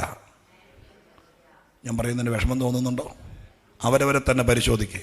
ആരും മിടുക്കരല്ല. സംഭവമൊക്കെ ശരിയാണ്, പക്ഷെ കാര്യത്തോടടുക്കുമ്പോൾ മതിയായവരല്ല നമ്മൾ. കൊച്ചു കാര്യത്തിൽ പോലും കുഞ്ഞിനെ വിടാൻ മതിയായവൻ. അതുകൊണ്ടാണ് നമ്മൾ പോയി ചോദിച്ചത്, പാസ്റ്ററെ അഡ്മിഷൻ കിട്ടി പാസ്റ്ററെ, ഇനിയൊരു സ്തോത്രം, ഞങ്ങളുടെ ആകെ 25,000 രൂപയേ ഉള്ളൂ, വേറെ ഒന്നുമില്ലെന്ന് പറയേണ്ട വന്നുകൊണ്ടതുകൊണ്ടാണ്. മതിയായവരല്ല. മതിയായവർ കണ്ടേക്കാം ഈ രാജ്യത്ത്, ഈ നാട്ടിൽ പലരും. പക്ഷെ പലതിനും നമ്മൾ മതിയായവരല്ല. പല കാര്യത്തിലും മതിയായവരല്ല. സ്തോത്രം, ഹല്ലേലൂയ. പഠിക്കാൻ നമ്മൾ മതിയായവരല്ല. ഇനി പഠിക്കാൻ വിട്ടാലും കൊച്ച് പലതിനും തോക്കുക. മതിയായവരല്ല കേട്ടോ. പിള്ളേരൊക്കെ കേൾക്കുന്നുണ്ടല്ലോ, സ്തോത്രം, കേട്ടോണം. എല്ലാവർക്കും ഒരുപോലെയല്ല. എല്ലാവരും ചിലപ്പോൾ 100-ൽ 99 മാർക്ക് മേടിക്കുന്നവർ കണ്ടേക്കാം. നമുക്ക് 40 കഷ്ടി. അതിനർത്ഥം എന്താ? എന്ത് കാരണം കൊണ്ടാണെങ്കിലും നമ്മൾ പ്രതീക്ഷിക്കുന്ന ലെവലിലേക്ക് വരുവാൻ മതിയായവരല്ല. മതിയായവരല്ല. ശുശ്രൂഷയ്ക്ക് പോലും പല കാര്യത്തിലും ഒരു ഒരു ഒരു കാര്യങ്ങൾ കണ്ടെത്തി നമ്മുടെ മാനുഷിക കഴിവിൽ 1 മണിക്കൂർ പ്രസംഗിക്കാൻ പോലും മതിയായവരല്ല നമ്മൾ ശുശ്രൂഷകരിൽ പലരും. അപ്പം ഇതൊക്കെ എല്ലാ മേഖലയെ നോക്കി. പക്ഷെ പൗലോസ് പറയുന്നു, ഞാൻ എല്ലാത്തിനും മതിയായവനായതുകൊണ്ടല്ല എന്നെ നിർത്തിയത്, പിന്നെ ഞാൻ മതിയായവനല്ല. പക്ഷെ എനിക്കൊരു ഉറപ്പുണ്ട്. എന്താ ഉറപ്പ്? എന്നെ ശക്തനാക്കുന്നവൻ മുഖാന്തരം ഞാൻ മതിയായവനാകും. ഭാഗ്യം ഒരു കുഴപ്പമില്ല. സ്വത്രം ബുദ്ധിയാണെന്നോ, ബുദ്ധിക്ക് ഇപ്പം എന്നവൻ ഐക്യം കണ്ടല്ലേ പറയുന്നേ? എങ്ങനെയാണോ മക്കളെ? ബുദ്ധിക്കാണോ അത് പറയുന്നേ? ഐക്യം എന്ന് പറഞ്ഞാൽ എന്നാ? ഐക്യം എന്ന് ഞാനും കേട്ടിരുന്നു. എനിക്ക് ആ സൂത്രം പിടിക്കില്ല എന്നാന്ന്, അല്ലേ? ചെറുക്കൻ ഐക്യു സ്തോത്രം എന്ന് പറഞ്ഞാൽ അവൻ്റെ ആ കപ്പാസിറ്റിയോ കഴിവോ എന്തുവാ അത്? അപ്പോൾ എന്നെ പോലെ തന്നെയാണ് നിങ്ങളും ഐക്യം കൊണ്ട് നടക്കുക. എന്നാന്ന് ഇവരെ അറിയാല്ല, അല്ലേ? അങ്ങനെയല്ലേ പറയുന്നേ? സംഭവം കുറവാ. സ്തോത്രം. അപ്പൊ അങ്ങനെ ഇത് കുറവാണെന്നും പറഞ്ഞുകൊണ്ട് താടിക്ക് കൈയും കൊടുത്തിരിക്കുകയല്ല. ഹിസ്കിയാവിനെ കണ്ടുപിടിക്കണേ. ഹിസ്കിയാവ് ഐക്യ കുറവാന്ന് പറഞ്ഞുകൊണ്ട് പോവായിരുന്നു. അല്ല, നമുക്ക് ഐക്യ കുറവാണ്. കാരണം ഞാനിപ്പോൾ അത് പറയുക, നമുക്കിതിനെ ജയിക്കാൻ, ഈ തന്ത്രശാലിയെ പൊട്ടിക്കാൻ, അവനോട് പോരുതാനുള്ള കപ്പാസിറ്റി നമുക്കില്ല. ആയുധമില്ലാത്തത് കൊണ്ടല്ല, ആൾബലമില്ലാത്തത് കൊണ്ടല്ല, വാഗ്ദത്തമില്ലാത്തത് കൊണ്ടല്ല, ദൈവമില്ലാത്തത് കൊണ്ടല്ല, ഇവിടെ ഒരു രാജാവില്ലാത്തത് കൊണ്ടല്ല, ഇവിടെ ഒരു സൈന്യമില്ലാത്തത് കൊണ്ടല്ല, ഇവിടെ ശക്തന്മാരില്ലാത്തത് കൊണ്ടല്ല. പക്ഷെ എന്താ ഇല്ലാത്തത്? ഇവിടെ എല്ലാവരും ഉണ്ട്, പക്ഷെ നമുക്ക് കുറവ് ശക്തതയാണ് എന്നതുപോലെ പൗലോസ് പറയുന്നു,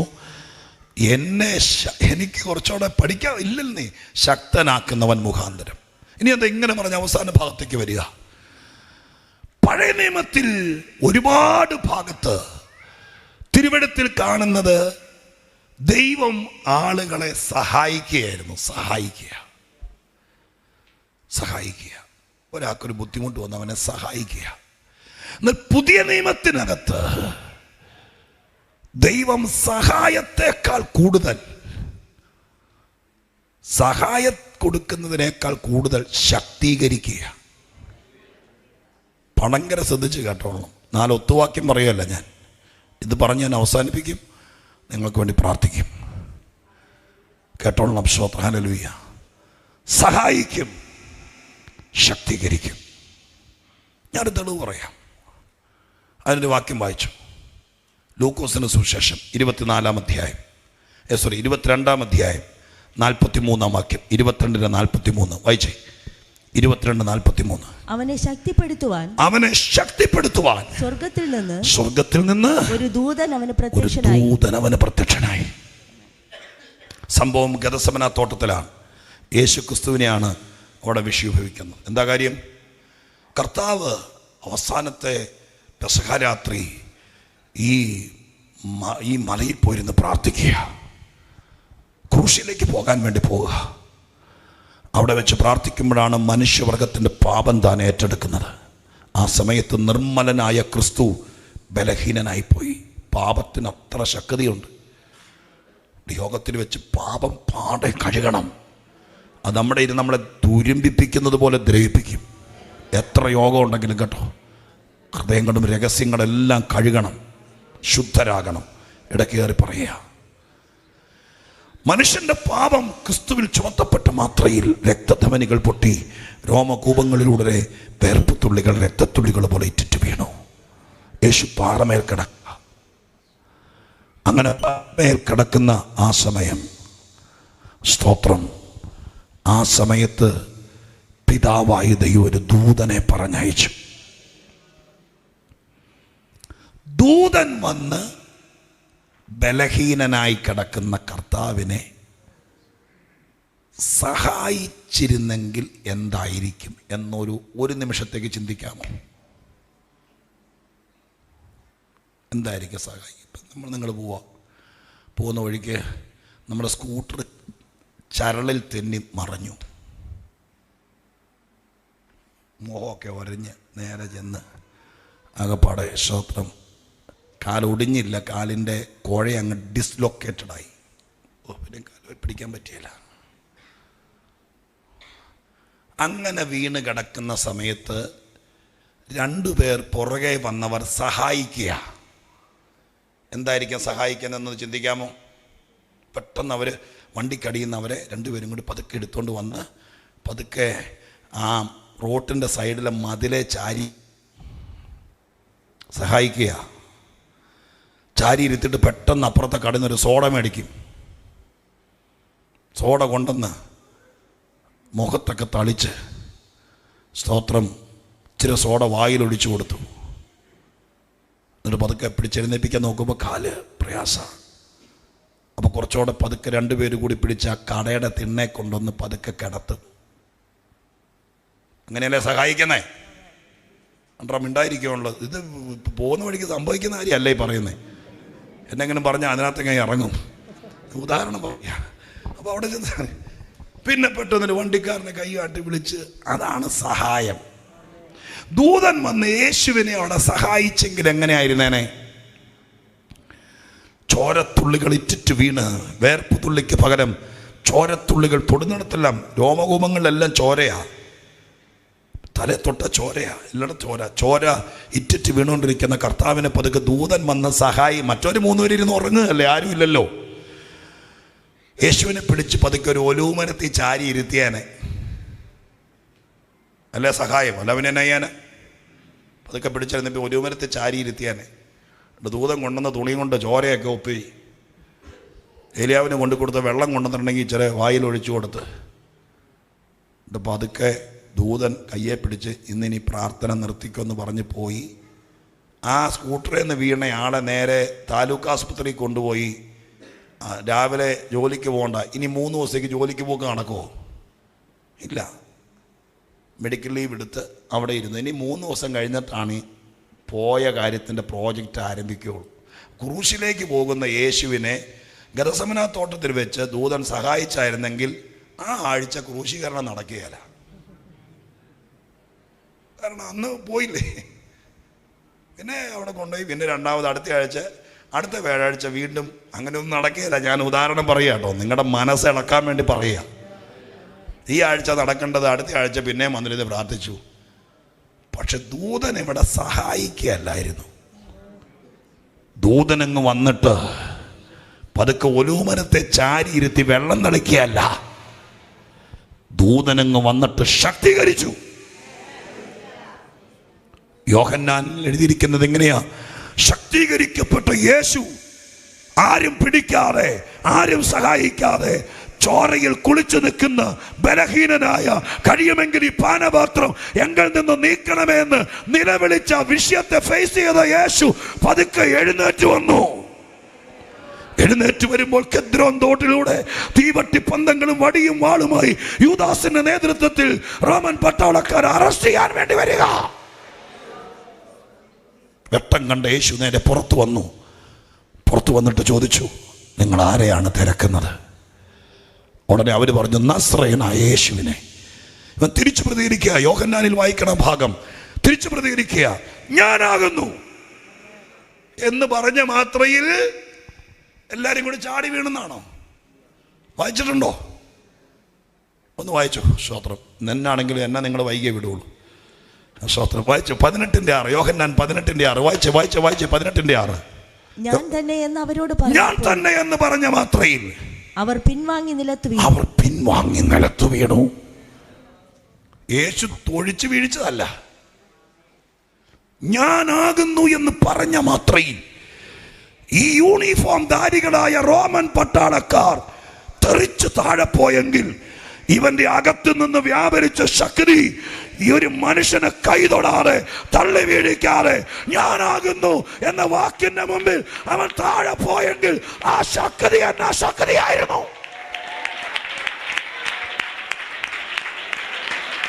ജീസസ്.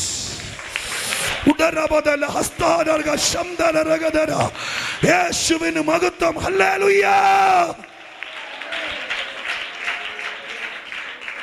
സ്വർഗം ഇന്ന് രാത്രി പറയുക, പല കാര്യത്തിലും സഹായകനെ തരാതിരുന്നത് നന്നായിപ്പോയി. ഞാൻ വെണ്ണിക്കുളത്ത് 25 വർഷമായി ഒരു സഭയുടെ ശുശ്രൂഷകനാണ്.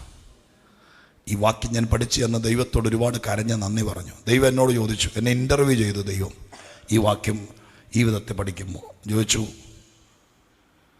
25 കൊല്ലമായിട്ട് ഞാൻ നിനക്കൊരു സ്ഥിരം സഹായകനെ തന്നില്ല, ഒരു സ്പോൺസറെ തന്നില്ല. 25 വർഷങ്ങൾക്ക് മുമ്പ് ഒരു സായിപ്പിനെ വെണ്ണിക്കുളത്തെ സഭയ്ക്ക് സ്പോൺസറായി തന്നിരുന്നെങ്കിൽ സഭയ്ക്ക് 10 സെന്റ് സ്ഥലം മേടിച്ചേനെ, ഹോള് പണിതേനെ, കുറച്ച് ആൾക്കാർ മേടിച്ചു, ചിലപ്പോൾ സഭയ്ക്ക് ആൾക്കാരെ കൊണ്ടു നടക്കാൻ വേണ്ടി ടെമ്പോ ട്രാവലർ മേടിച്ചേനെ, പിന്നെ എന്നൊക്കെയാണ് കുറേ മേടിച്ചേനെ. പക്ഷെ ഇന്ന് കാണുന്നത് പോലത്തെ ഒരു ഷാജി പാസ്റ്ററോ സഭയോ ഉണ്ടാവില്ലായിരുന്നു. ദൈവം ഈ വാക്ക് പഠിപ്പിച്ചപ്പോൾ എന്നോട് പറഞ്ഞു, ഞാൻ നിനക്ക് സഹായകനെ തന്നില്ല, ഞാൻ നിനക്ക് സഹായവും തന്നില്ല, പക്ഷെ ഓരോരോ വിഷയങ്ങൾ വന്നപ്പോൾ ഞാൻ നിന്നെ ശക്തീകരിച്ചുകൊണ്ടിരുന്നു. എൻ്റെ ശക്തി മതി, അത് ഏത് വിഷയത്തെ മറിച്ചിടും.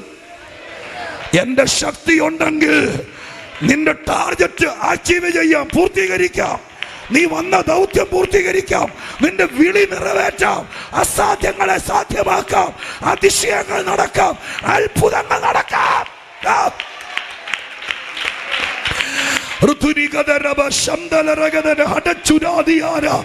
യേശുവിന്റെ നാമത്തിൽ ഇവിടത്തെ സഭയോടും കർത്തൃദാസനോടും സ്വർഗം ഈ 16-ാം രാത്രി ചോദിച്ച് വേദപുസ്തകം അടക്കിയ ദൈവം ചോദിക്കുന്നു, ഞാൻ നിനക്ക് സഹായകനെ തരണോ, ശക്തീകരിക്കണോ? നീ എഴുതി വെച്ച് പ്രാർത്ഥിക്കുന്ന കാര്യങ്ങൾ, കർത്താവേ ആരെങ്കിലും സഹായിച്ചിരുന്നെങ്കിൽ കുറച്ചുകൂടെ വേല സ്ഥലങ്ങൾ ചെയ്യായിരുന്നു, അത് ചെയ്യായിരുന്നു. ദൈവം ചോദിക്കുന്നു, നിനക്ക് വേണമെങ്കിൽ ഞാൻ ഒത്തിരി പേർക്ക് സഹായനെ കൊടുക്കുന്നുണ്ട്, സഹായം കൊടുക്കുന്നുണ്ട്, അങ്ങനെയാണെങ്കിൽ കാര്യം നടക്കും. അത് വേണോ? അതെയോ ഒരു സഹായകനെ തരികയല്ല. ആർക്കും നിന്നെ കണ്ടാൽ ഒത്തിരി പേരിങ്ങനെ പറയുന്നത് കേൾക്കാം, 30 സെൻറ്റ് സ്ഥലം ചുമ്മാ കൊടുത്തു, പിന്നെ ഇന്നോവ മേടിച്ചു കൊടുത്തു, സ്തോത്രം ഒക്കെ കൊടുത്തു, നല്ല കാര്യം. പക്ഷെ ദൈവം ചിലർക്ക് ഇന്നോവ മേടിക്കാൻ ആളെ തരികയില്ല. സ്തോത്രം. പട്ടിണി കിടന്ന ചായപ്പൊടി മേടിക്കാൻ പോലും ആരും ചിലപ്പോൾ സഹായിക്കാൻ 10 രൂപ തരുന്നിരിക്കുകയില്ല. പക്ഷേ ആ സാഹചര്യത്തിൽ നിനക്ക് പൊങ്ങി വരാൻ, നിന്റെ നേരെ ഒരുത്തൻ നിൽക്കാതിരിക്കാൻ ഞാൻ നിന്നെ ശക്തീകരിക്കാം. ഹല്ലേലൂയ. ഈ ഒരു ചോദ്യത്തോടെ ഇന്ന് രാത്രി എന്റെ സന്ദേശം അവസാനിപ്പിക്കുക. പരിശുദ്ധാത്മാവ് ചോദിക്കുക, ഹല്ലേലൂയ, മാസം 1 ലക്ഷം രൂപ സഹായിക്കാൻ ഞാൻ ഒരാളുടെ ഫോൺ നമ്പർ തരാം. 1 ലക്ഷം രൂപയും കൊണ്ട് നീ വടക്കേ ഇന്ത്യയിലോ മറ്റോടത്തൊക്കെ പോയി നിൽക്കുമ്പോൾ അവൻ കണ്ണുരുട്ടി കാണിച്ചാൽ നീ അടുത്ത ഉണ്ടെങ്കിൽ തിരിച്ചു പോരും. പക്ഷെ ആരും സഹായിക്കാനില്ല. നീ ഇവിടെ അസ്ഥി ഉരുകി പ്രാർത്ഥിച്ച് ശക്തിപ്പെട്ട് അങ്ങോട്ട് ചെല്ലുമ്പോൾ നിനക്കെതിരെ വരുന്നവൻ ഞാനാണെന്ന് പറയുമ്പോൾ അവൻ താഴെ വീഴുന്ന ആ ഒരു ലെവലിലേക്ക് എന്റെ ശക്തി നിന്നെ നയിച്ചാൽ,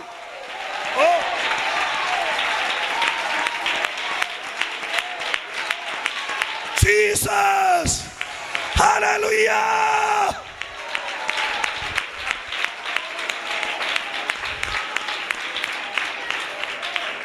ആധുനിക സഭയ്ക്ക് നഷ്ടപ്പെട്ടത്, നമ്മുടെ പിള്ളേരെല്ലാം വിദേശത്ത് പോയി. അവരോട് എല്ലാം നമ്മൾ പറഞ്ഞയച്ചുടാ, സഭയ്ക്ക് മാസം അയച്ചു കൊടുത്തേക്കണം. അവരയച്ചു തരുന്നുണ്ട്. അല്ലാത്തവരൊക്കെ വന്നു പോയിട്ടുണ്ട്. പക്ഷെ നമുക്ക് ഇല്ലാതെ പോയത്, ഗദസമനയിൽ ദൂതൻ വന്നപ്പോൾ യേശുവിന് കിട്ടിയ ശക്തി, ദൂതൻ പോയി കഴിയുമ്പോൾ മറിയൽ വന്ന ശക്തി. അതുണ്ടെങ്കിലേ പദ്ധതികൾ നടക്കുള്ളൂ. അതുണ്ടെങ്കിലേ നിനക്കെതിരെ വരുന്നവൻ മറിയത്തുള്ളൂ. ആ ശക്തി. ഹിസ്കിയാവ് പറഞ്ഞു, സാഹചര്യം മോശമാണ്, ഭാരത സഭയുടെ നാളുകൾ മോശമാണ്, നിന്ദയാണ്, കഷ്ടമാണ്. പക്ഷേ ശക്തി ഉണ്ടെങ്കിൽ, എത്ര പേര് വിശ്വസിക്കും? ശക്തി ഉണ്ടെങ്കിൽ കരമടിച്ച് ദൈവത്തിന് സ്തോത്രം ചെയ്തേ. ആ ശക്തി ഉണ്ടെങ്കിൽ ഞാൻ രക്ഷപ്പെടും. ആ ശക്തി ഉണ്ടെങ്കിൽ പിശാച് എന്റെ മുമ്പിൽ നിൽക്കില്ല. ആ ശക്തി ഉണ്ടെങ്കിൽ എന്റെ അവകാശത്തിന്മേൽ ഒരുത്തനും തൊടില്ല. ആ ശക്തി ഉണ്ടെങ്കിൽ അതിശയം നടക്കും. ആ ശക്തി ഉണ്ടെങ്കിൽ അസാധ്യമായ കാര്യങ്ങൾ സാധ്യമാകും. ആ ശക്തി ഉണ്ടെങ്കിൽ വിചാരിക്കാത്ത ഭയങ്കര കാര്യങ്ങൾ നടക്കൂട്ടോ.